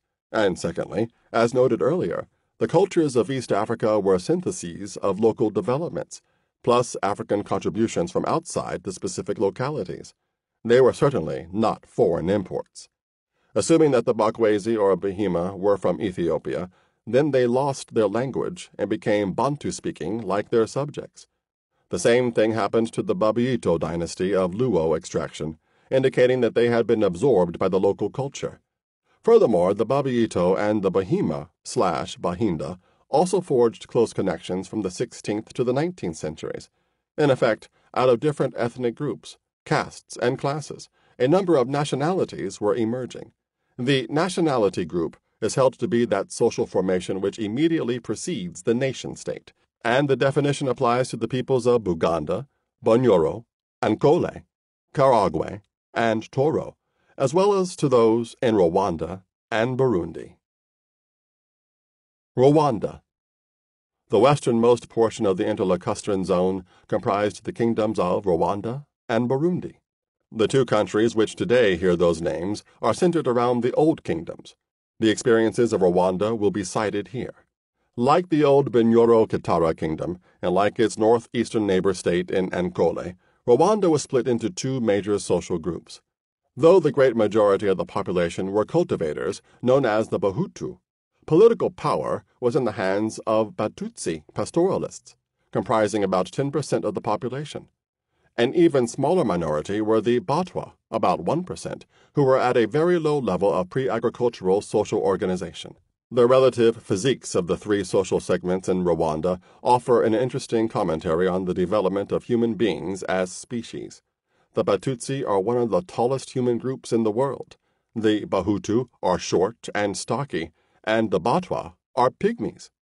The differences can be explained largely in terms of social occupation and diet. The Batwa were not living in settled agricultural communities. Instead, they wandered around in small bands, hunting and digging roots, thereby failing to assure themselves a plentiful or rich food. At the other extreme, the Batutsi pastoralists were subsisting on a constantly accessible and rich diet of milk and meat. The Bahutu were more socially advanced than the Batwa. They ate more, and more regularly than the latter, because Bahutu agriculture meant that they did not live entirely on the whims of nature, following scarce game like the Batwa. However, the quality of their food fell short of the protein-rich Batutsi diet. Thus, the development of man as physical being is also linked in a broad sense to the expansion of productive capacity and the distribution of food. In any event, it was their political and military achievements, rather than their height, which distinguished the Batutsi from a historical viewpoint. Their contribution to the Kingdom of Rwanda goes back to the 14th century, to a period contemporaneous with the Bakwezi. There were indeed striking parallels and actual links between Rwanda and Ankole and between Karagwe and Burundi. But unlike Bonyoro Kitara, Rwanda in the 14th and 15th centuries was far from being a single political entity. There were several small chiefdoms, and it was the expansion of a central Rwanda Tutsi clan which gradually created a small compact state in the 17th century. Later still, that central Rwanda state extended its frontiers, and it was still doing so when the colonialists arrived. For instance, rulers in Mpororo, Ankole, were already paying tribute to Rwanda, which was growing at Ankole's expense. At the head of the Rwanda kingdom was the Mwami. As with so many other African rulers, his powers were sanctioned by religious beliefs, and his person surrounded by religious ritual. Feudal kings in Europe often tried to get their subjects to believe that royal authority emanated from God, and that the king, therefore, ruled by divine right. Subjects of African kings, like those of the Mwami of Rwanda, often accepted something quite close to that proposition. Of course, in addition, the authority of the king had to be based on real power, and the Mwami of Rwanda did not overlook that fact. Rujugira was a famous Mwami of the 18th century, and the last of the independent line was Rwabugiri, known also as Kigiri IV, who died in 1895. Gahindiro is another whose praises were sung by the court musicians and historians. Each of them was associated with one or more contributions to relining and elaborating the power structure of the state, which meant that they each embodied certain historical, class, and national forces. The Mwami Rujugira in the 18th century took the step of placing his frontier zones under the exclusive authority of a military commander and stationing strong contingents of soldiers there. The move was significant because in any young and growing state, the most uncertain areas are those on the frontiers. Known as the Marches provinces in European feudal terminology, Rujugira was in effect placing the Marches provinces under military law, and he also put permanent military camps at strategic places. Early in the 19th century, Mwami Gahindiro overhauled the civil administration. In each province, there was created both a land chief and a cattle chief, one being responsible for farm rents and the other for cattle dues. Besides, there were smaller district authorities or hill chiefs within all the provinces, all members of the Batutsi aristocracy. Whether by accident or design, it turned out that administrators responsible for different areas and different matters were jealous of each other, and that kept them from uniting to conspire against the Mwami.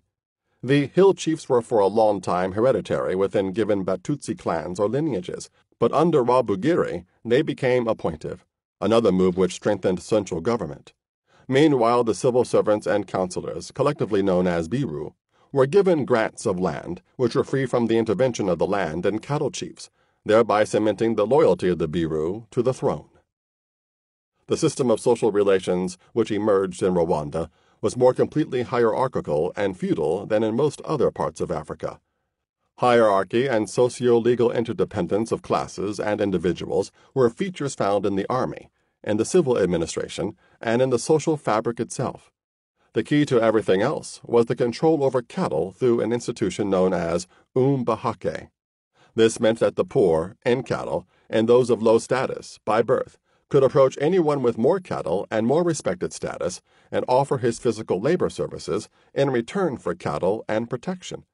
The cattle were never given as outright property, but only the usufruct was handed over to a client. Therefore, the client could have the use of the cattle for so long as he reciprocated by handing over milk and meat to his overlord, and for so long as he remained loyal. Of course, the peasant on the land also had to perform labor services and provide tribute in the form of food. The Batutsi aristocracy fulfilled their function of offering protection, partly by making representations at the Mwami's court, or by defending their dependents in legal cases. Above all, however, the protection came through specialization in the military art. Ever since the 15th century, there had been compulsory military service for certain Batutsi lineages. Sons of the Batutsi aristocracy became royal pages, receiving all their educational training within a military context. Each new Mwame made a fresh recruitment to add to existing forces.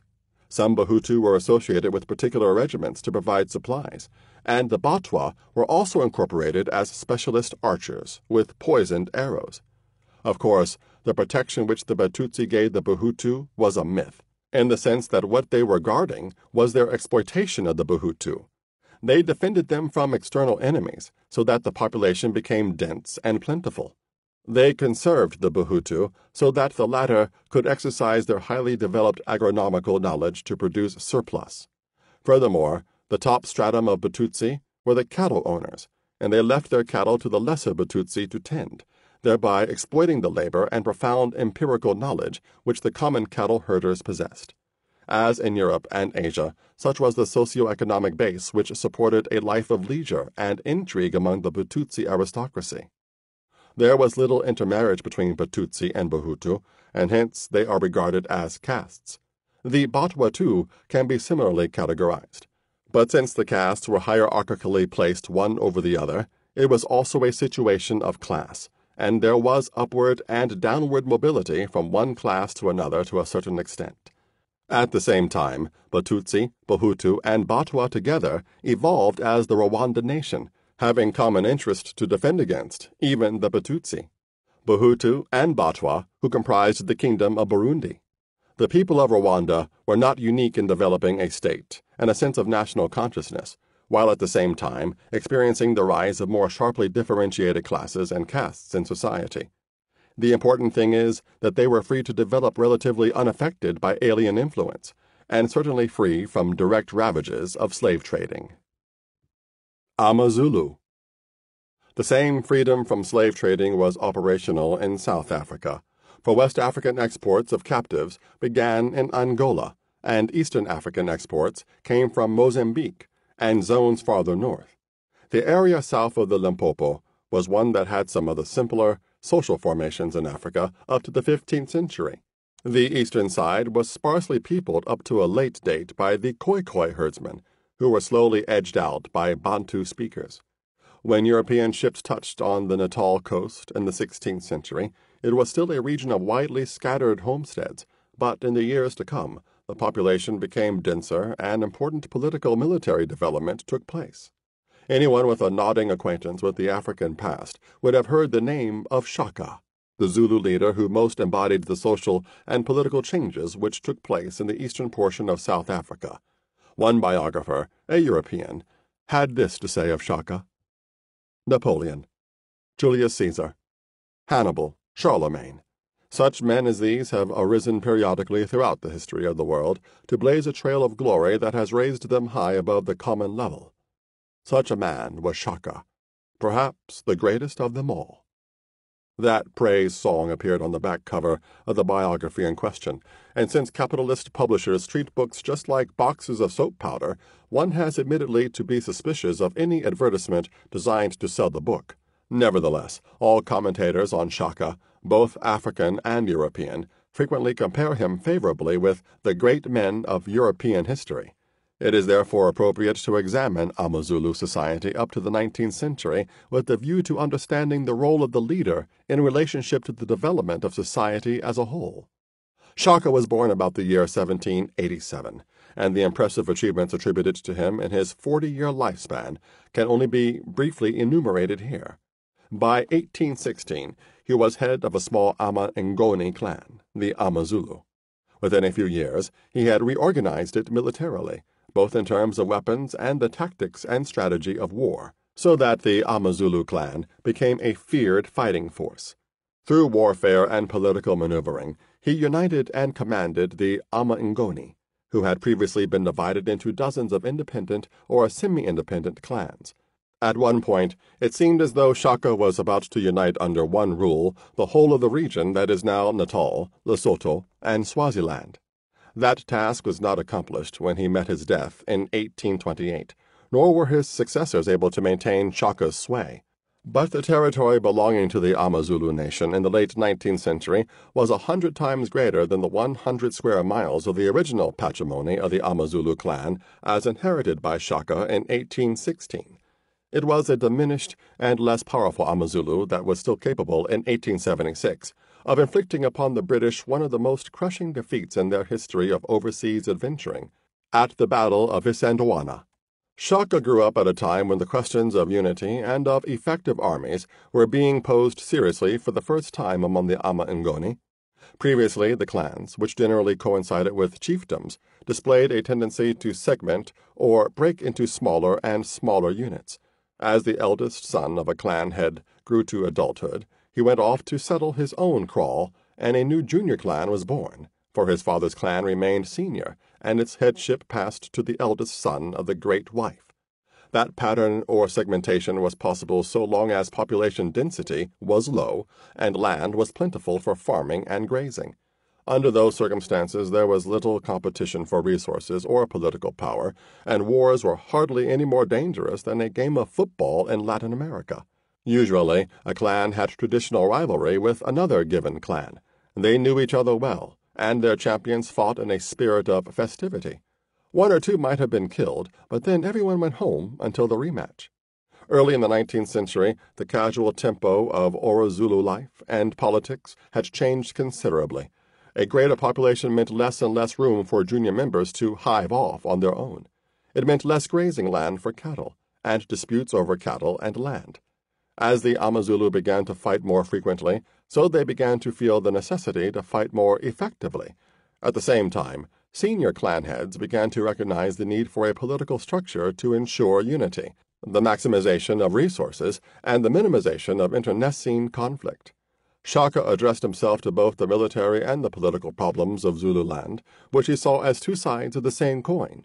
He thought that the centralizing political nucleus should achieve military superiority and demonstrate it to other sectors.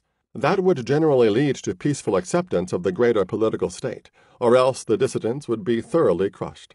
The era of conflict and warfare in Zululand in the early 19th century brought troops face to face much more often, but the pattern of military encounter still remained that of the long-distance hurling of light umkhonto, or spears.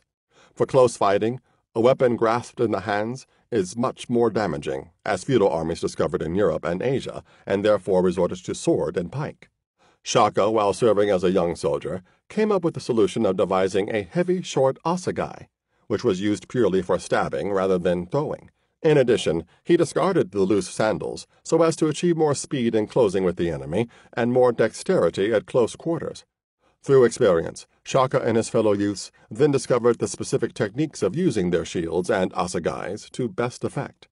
Of course, warfare comprises not just the encounter of individual soldiers, but, more importantly, a pattern of tactics and strategy in relationship to the opposing forces taken as a whole. This aspect of war also attracted Shaka's attention, and his outstanding innovation came in the form of izimpi, regiments, deployed so as to allow for a reserve behind the fighting vanguard and for two wings, or horns, capable of encircling the enemy's flanks. Finally, and most importantly, an army has to be trained, disciplined, and organized so that it is a meaningful unit in peace and in war. Shaka created new regiments to include men up to 40 years of age. He kept his izimpi on constant exercises and fatigues so that the individual soldier was fit and proficient, while the army as a whole synchronized in accordance with the wishes of its commanders. The Zulu army was more than a fighting force. It was an educational institution for the young, and an instrument for building loyalties that cut across clans and could be considered as national. Promotion came through merit, and not through clan or regional origin. The enforced use of the Zulu branch of the family of Ngoni languages also worked in the direction of national consciousness. Over an area of 12,000 square miles, citizens came to call themselves Amazulu and to relegate their clan names to second place. Over a much larger area still, Zulu influence was profoundly felt. Policies such as curbing the excesses of witchcraft diviners, Izanzusi, and the fact that Zululand became free of internal struggles led to an influx of population from outside its boundaries, a positive contribution to the resources of the Zulu state. European travelers who have left written accounts of Zululand in Shaka's time were impressed by the cleanliness, as they were in Benin in the 15th century, and they were equally struck by the social order, absence of theft, sense of security, just as were the Arabs who traveled in the Western Sudan during its period of imperial greatness.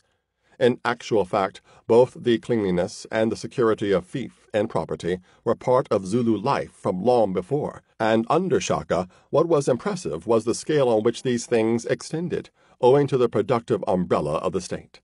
The people being impressed were Europeans, and European evidence is the best evidence in that it can scarcely be said to have been pro-African propaganda.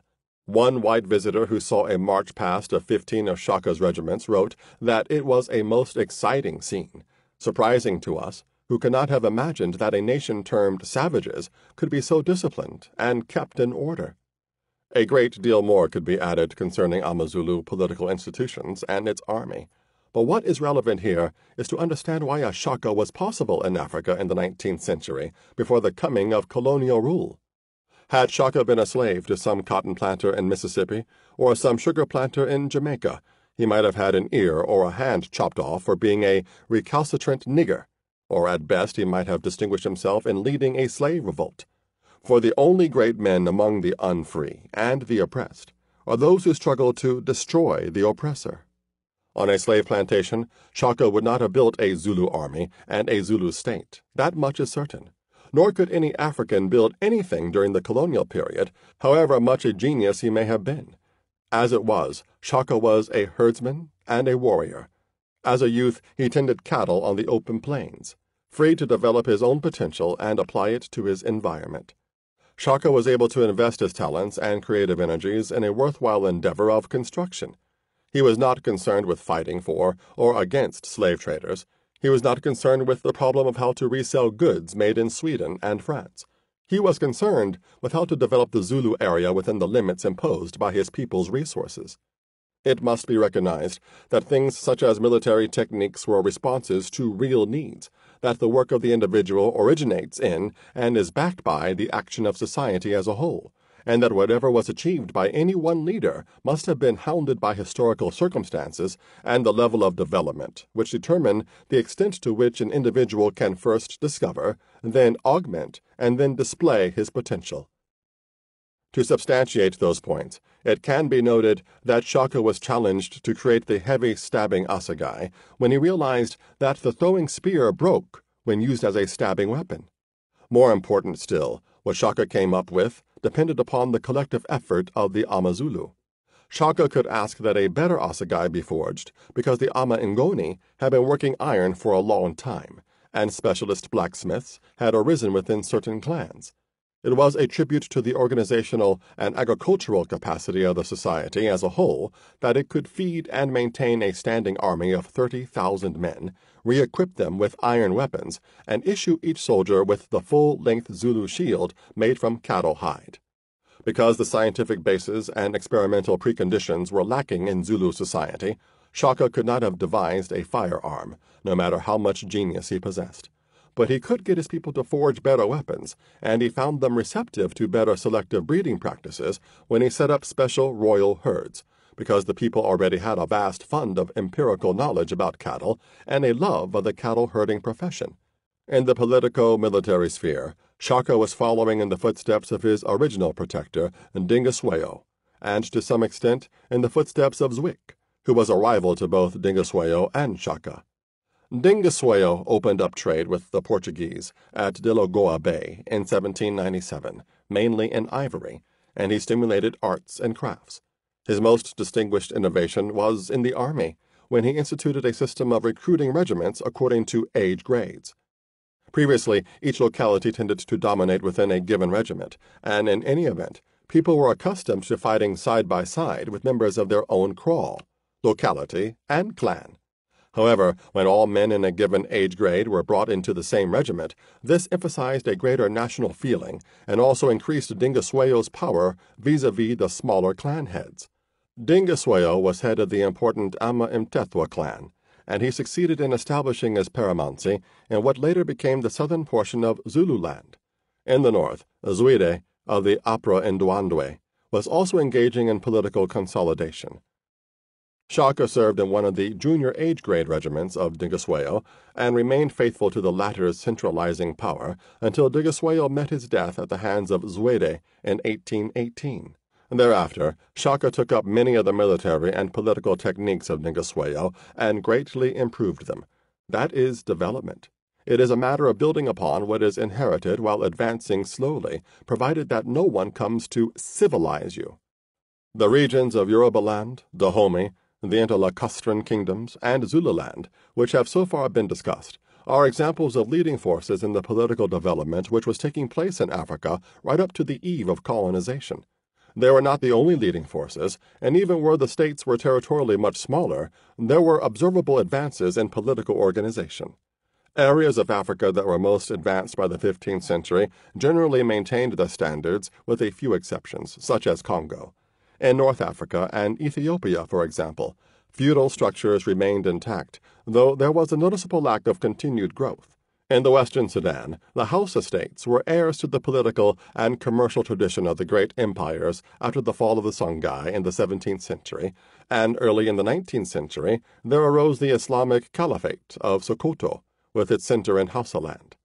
The Sokoto Empire was one of the largest political units ever established on the African continent, and it suffered from many internal schisms through lack of adequate mechanisms for integrating so vast a territory. Experiments to deal with the problem of unity were continued in the Western Sudan, with Islam as the hoped-for unifying factor. An Islamic theocratic state was established across the Niger Bend by Ahmadu in the middle of the 19th century, while another was created by at Al-Hajj Omar on the Upper Niger. Most outstanding of all was the Mandinga state, carved out under the leadership of Samori Touré by the 1880s. Samori Touré was not scholarly like the renowned Usman Dan Fodio and Al-Hajj Omar, who before him had been creators of Islamic states, but Samori Touré was a military genius and a political innovator who went further than the others in setting up a political administration where a sense of loyalty could prevail over the clans, localities, and ethnic groups. Zimbabwe, too, progressed with only slight interference from Europeans. Locally, the center of power shifted from Mutapa to Shangamire, and eventually, in the 19th century, Nguni groups, fleeing from the power of the Zulu, overran Zimbabwe. So long as the Nguni were warrior bands on the march, they obviously proved destructive. But by the middle of the 19th century, the Nguni had already spread their own state-building techniques to Mozambique and to what is now southern Rhodesia, and had joined with the local population to establish new and larger kingdoms, infused with a sense of nationality, as was the case in Zululand. Meanwhile, across vast areas of Central Africa, striking political change was also taking place. Up to the 15th century, the level of social organization was low in the area between Congo and Zimbabwe.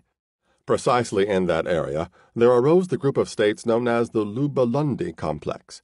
Their political structures, rather than their territorial size, made them significant, and their achievements were registered in the face of constantly encroaching slaving activities. On the large island of Madagascar, the several small states of an earlier epoch had by the late 18th century given way to the powerful feudal Merina kingdom. More often than not, Madagascar is ignored in general assessments of the African continent, although, both in the physical and the cultural sense, Africa is writ large on the Malagasy people.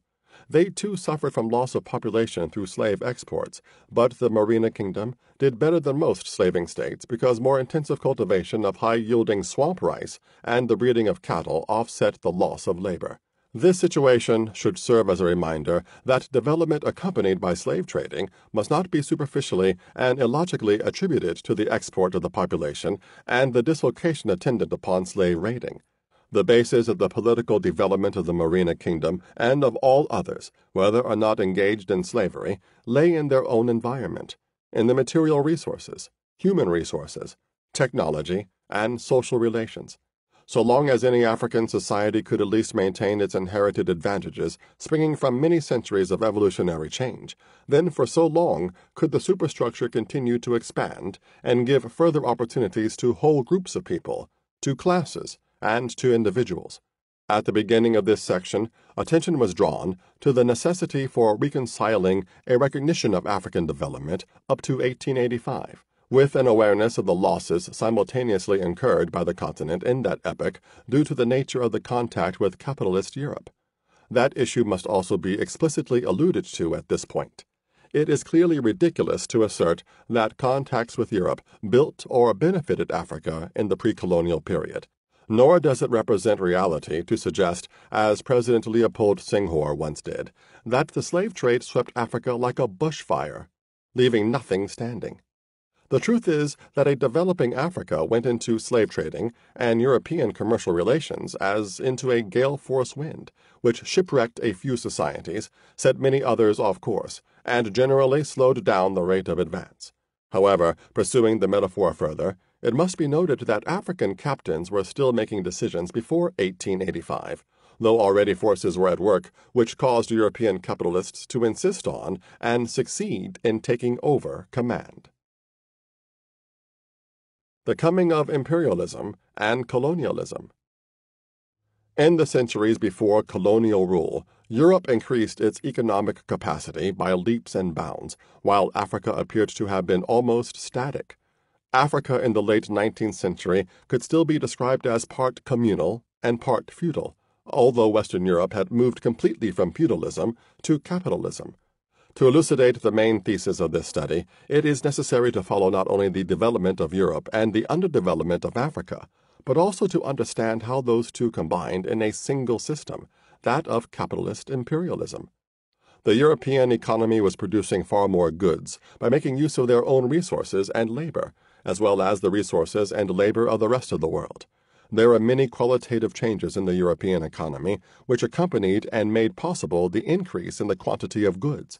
For example, machines and factories, rather than land, provided the main source of wealth, and labor had long since ceased to be organized on a restricted family basis. The peasantry had been brutally destroyed, and the labor of men, women, and children was ruthlessly exploited. Those were the great social evils of the capitalist system, which must not be forgotten. But on the issue of comparative economics, the relevant fact is that what was a slight difference when the Portuguese sailed to West Africa in 1444 was a huge gap by the time that European robber statesmen sat down in Berlin 440 years later to decide who should steal which parts of Africa. It was that gap which provided both the necessity and the opportunity for Europe to move into the imperialist epoch and to colonize and further underdevelop Africa. The growing technological and economic gap between Western Europe and Africa was part of the trend within capitalism to concentrate or polarize wealth and poverty at two opposite extremes. Inside Western Europe itself, some nations grew rich at the expense of others. Britain, France, and Germany were the most prosperous nations. Poverty prevailed in Ireland, Portugal, Spain, and southern Italy. Inside the British, French, and German economies, the polarization of wealth was between the capitalists on the one hand and the workers and a few peasants on the other.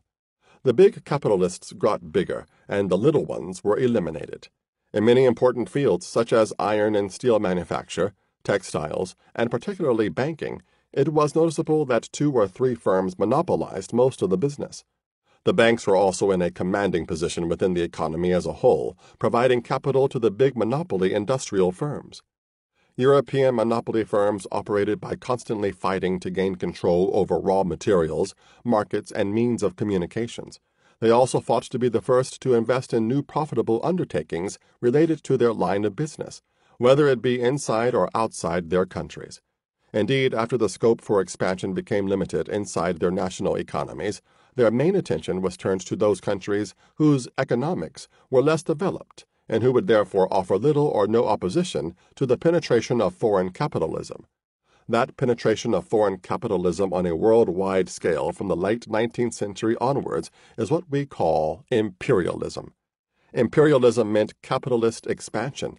It meant that European and North American and Japanese capitalists were forced by the internal logic of their competitive system to seek abroad in less developed countries opportunities to control raw material supplies, to find markets, and to find profitable fields of investment. The centuries of trade with Africa contributed greatly to that state of affairs, where European capitalists were faced with the necessity to expand in a big way outside their national economies. There were certain areas of Africa in which European investment was meant to get immediate super profits. The mines of South Africa, the loans to North African governments, and the building of the Suez Canal also ensured the greater profitability of European investment in and trade with India. However, Africa's greatest value to Europe at the beginning of the imperialist era was as a source of raw materials such as palm products, ground nuts, cotton, and rubber. The need for those materials arose out of Europe's expanded economic capacity, its new and larger machines, and its increasing wage-earning population in towns. All of those things had developed over the previous 4 centuries, and again it needs to be repeated that one of the important factors in that process was the unequal trade with Africa. Imperialism is essentially an economic phenomenon, and it does not necessarily lead to direct political control or colonization. However, Africa was the victim of colonization. In the period of the notorious scramble for Africa, Europeans made a grab for whatever they thought spelled profits in Africa, and they even consciously acquired many areas not for immediate exploitation, but with an eye to the future. Each European nation that had these short-term and long-term economic interests ran up its own flag in different parts of Africa and established colonial rule. The gap that had arisen during the period of pre-colonial trade gave Europe the power to impose political domination on Africa. Pre-colonial trade in slaves, ivory, gold, and other things was conducted from the coasts of Africa. On the coasts, European ships could dominate the scene, and if necessary, forts could be built.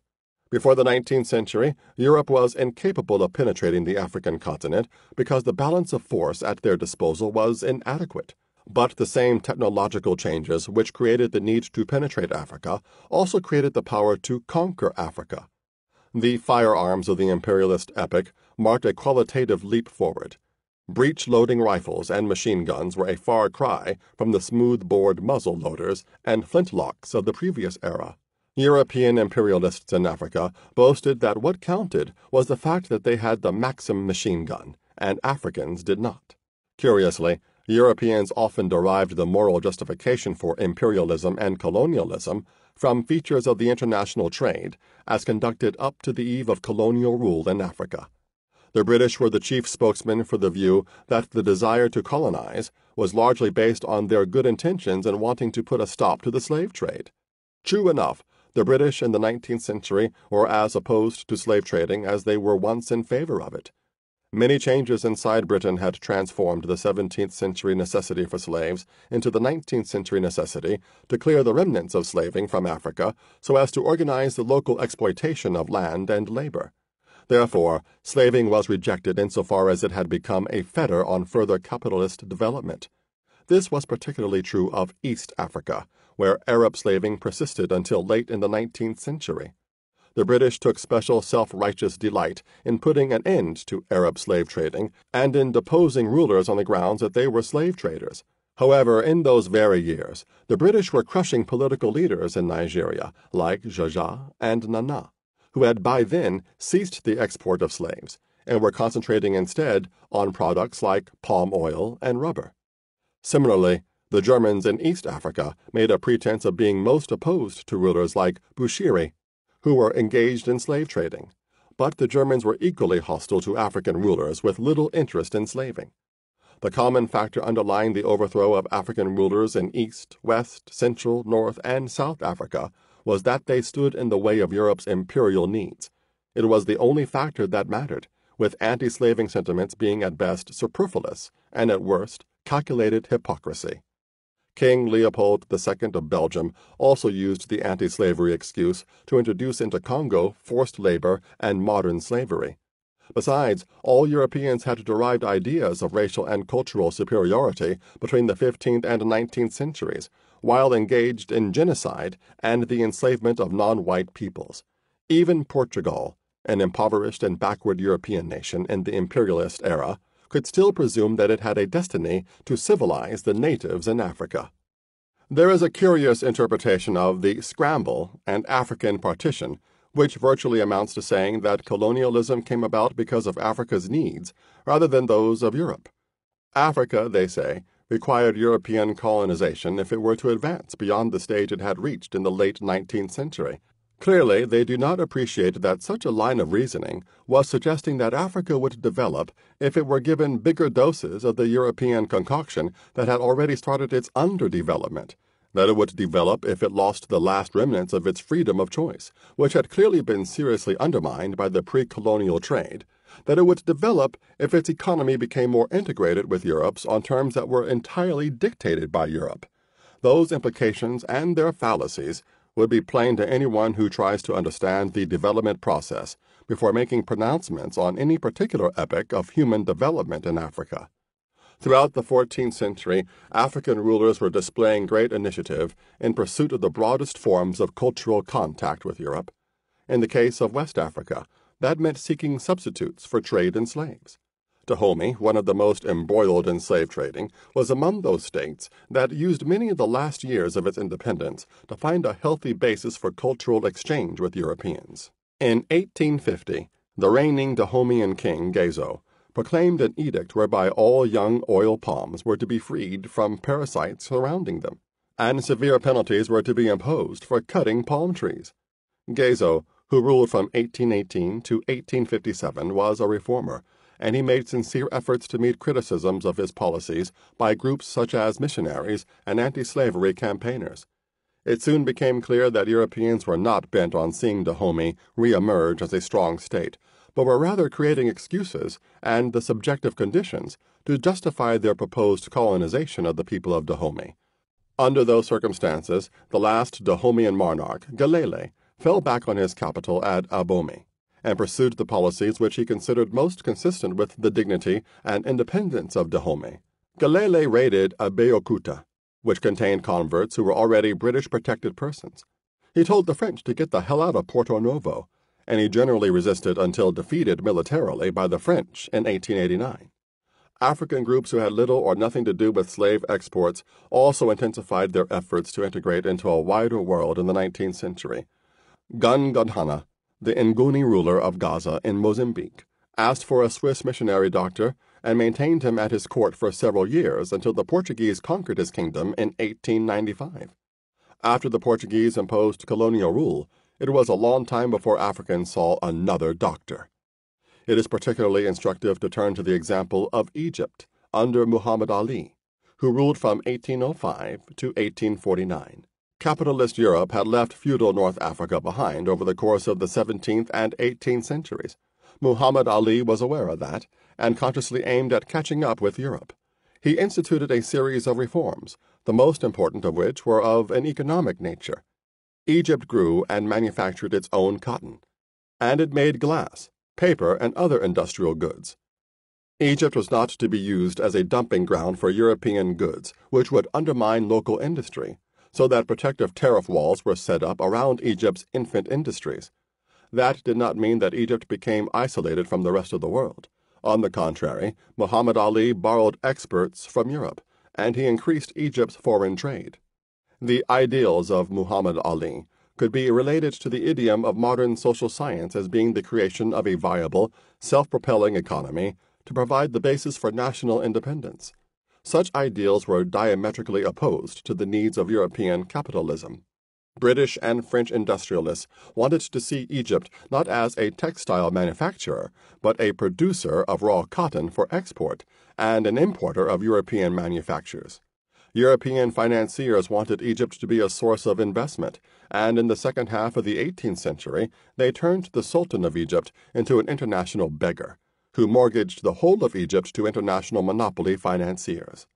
Finally, European statesmen wanted Egyptian soil to serve as a base for exploiting India and Arabia. Therefore, the Suez Canal was dug out of Egyptian soil by Egyptians, but it was owned by Britain and France, who then extended political domination over Egypt and Sudan. Education is undeniably one of the facets of European life which had grown most appreciably during the capitalist epoch. Through education and extensive use of the written word, Europeans were in a position to pass on to the others the scientific principles of the material world which they had discovered, as well as a body of varied philosophical reflections on man and society. Africans were quick to appreciate advantages deriving from a literate education. In Madagascar, the Merina Kingdom did a great deal to sponsor reading and writing. They used their own language and an Arabic script, and they welcomed the aid of European missionaries. That conscious borrowing from all relevant sources was only possible when they had the freedom to choose. Colonization, far from springing from Malagasy needs, actually erected a barrier to the attainment of the modernization initiated by the Merino kings in the 1860s and 1870s. A similar example can be found in the history of Tunisia before the Acts of Partition fell. In many parts of the world, capitalism in its imperialist form accepted that some measure of political sovereignty should be left in the hands of the local population. This was so in Eastern Europe, in Latin America, and to a more limited extent in China. However, European capitalists came to the decision that Africa should be directly colonized. There is evidence to suggest that such a course of action was not entirely planned. Britain and France up to the 1850s and 1860s would have preferred to divide Africa into informal spheres of influence. That means that there would have been a gentleman's agreement that, say, Nigeria would be exploited by the British merchants, while Senegal would be exploited by Frenchmen. At the same time, both Englishmen and Frenchmen would trade in a minor way in each other's informal empire. But firstly, there was disagreement over who should suck which pieces of Africa, especially since Germany wanted to join the grabbing. And secondly, the moment that one European power declared an area of Africa as a protectorate or a colony, it put up tariffs against European traders of other nationalities, and in turn forced their rivals to have colonies and discriminatory tariffs. One thing led to another, and soon 6 European capitalist nations were falling over each other to establish direct political rule over particular sections of Africa. Make no mistake about it, gentlemen like Karl Peters, Livingston, Stanley, Harry Johnston, de Brazza, General Gordon, and their masters in Europe were literally scrambling for Africa. They barely avoided a major military conflagration. In addition to the factors that caused the chain reaction of the scramble as described, Europeans were also racially motivated to seek political domination over Africa. The 19th century was one in which white racism was most violently and openly expressed in capitalist societies, with the United States as a focal point, and with Britain taking the lead among the Western European capitalist nations.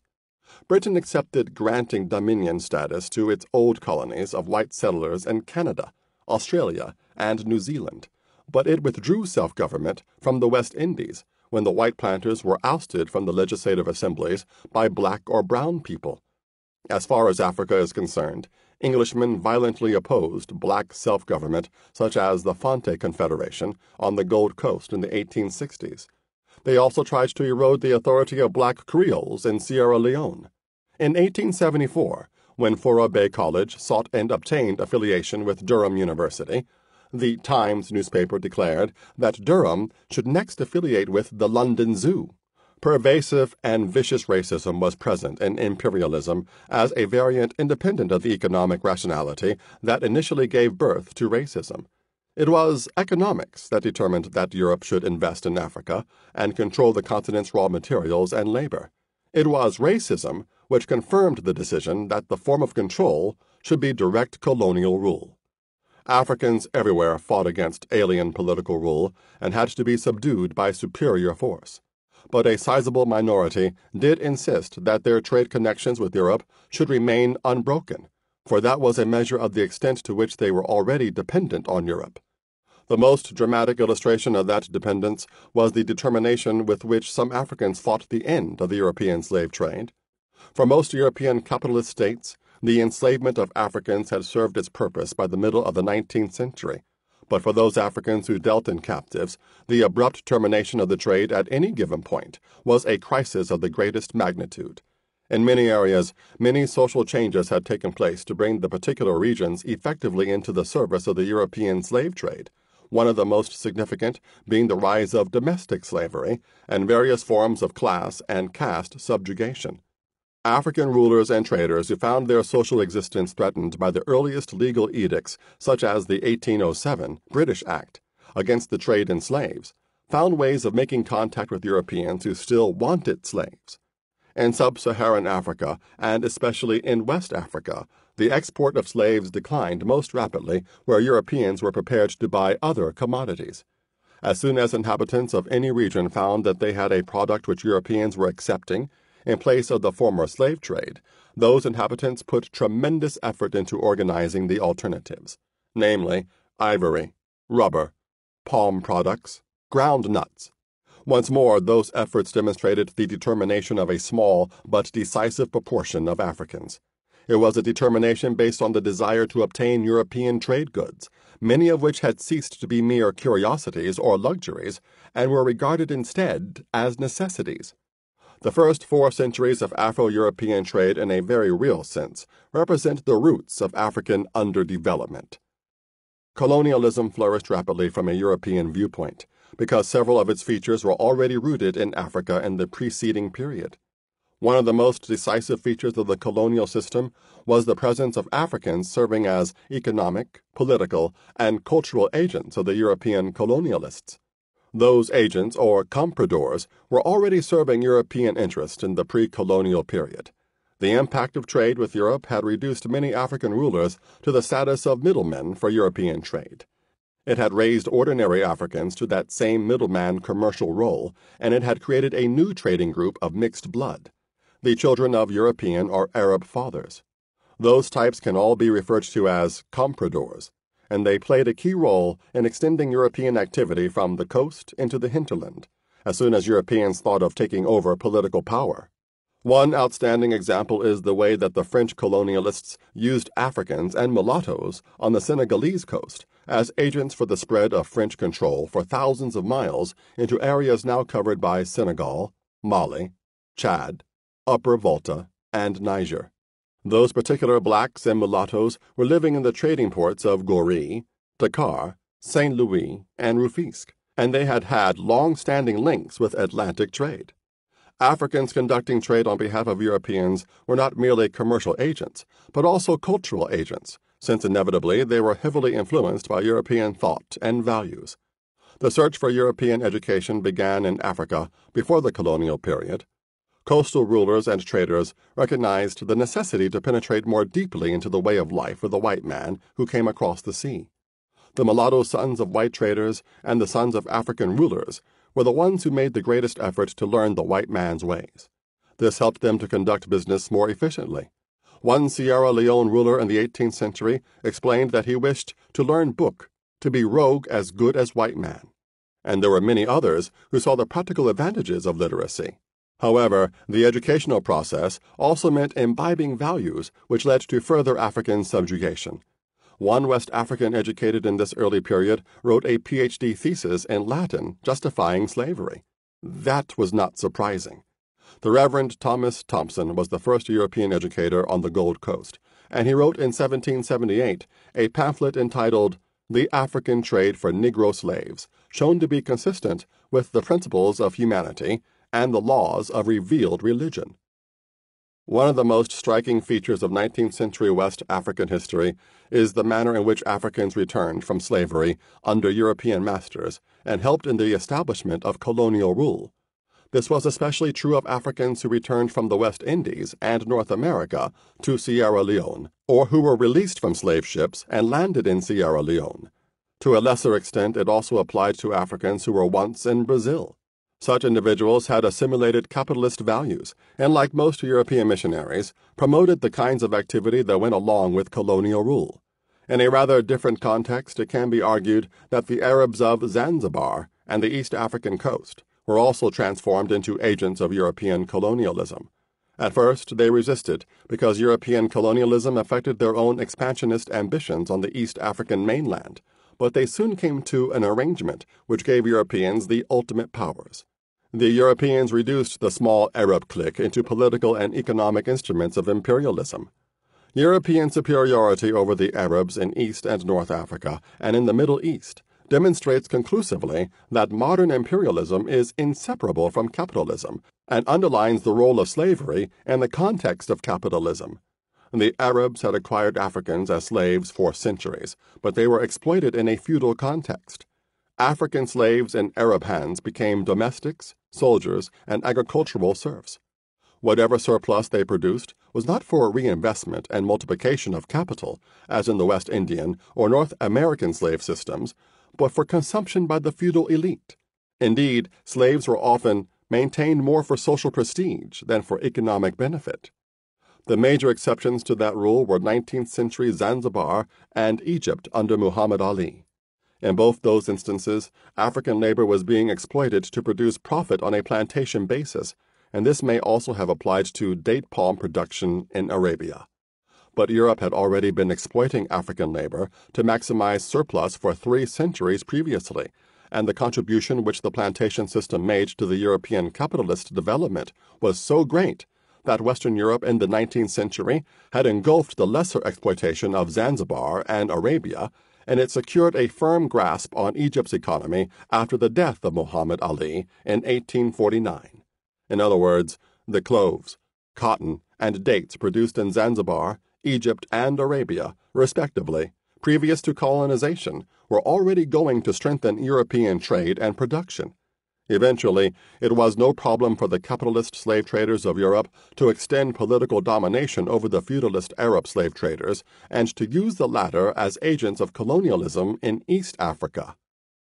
Returning to the question of indigenous African agents of European colonial rule in Africa, it should be recognized that Europeans recruited Africans to serve in the armies that actually conquered Africa in the bloody period from the 1880s through the First World War, started by Europeans in 1914.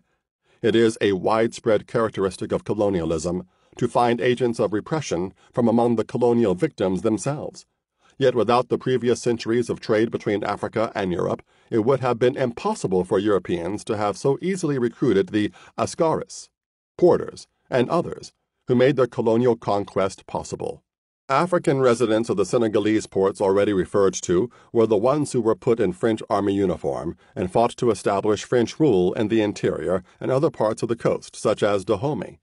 When the British defeated Asante in 1874, they had in their forces African troops from the coastal towns around the Gold Coast forts. Those Africans had been in contact with Europeans for so long that from the 17th century they identified themselves as Dutch, Danish, or English, depending upon whose fort gave them employment. They had fought battles for one European nation against another, and by the late 19th century it was an easy matter to get them to fight against fellow Africans on behalf of the conquering colonial power of Britain. In the Portuguese territories, the origins of the black colonial police and army also went back into the pre-colonial trade period. Around the forts of Luanda and Benguela in Angola and Lourenço Marques and Beira in Mozambique, there grew up communities of Africans, mulattoes, and even Indians who helped pacify large areas for the Portuguese after the Berlin Conference. Traders in Mozambique and in the rest of East, West, and Central Africa, who had experience with Europeans previous to colonialism, were the ones to provide porters to carry the heavy machine guns, cannons, and the support equipment.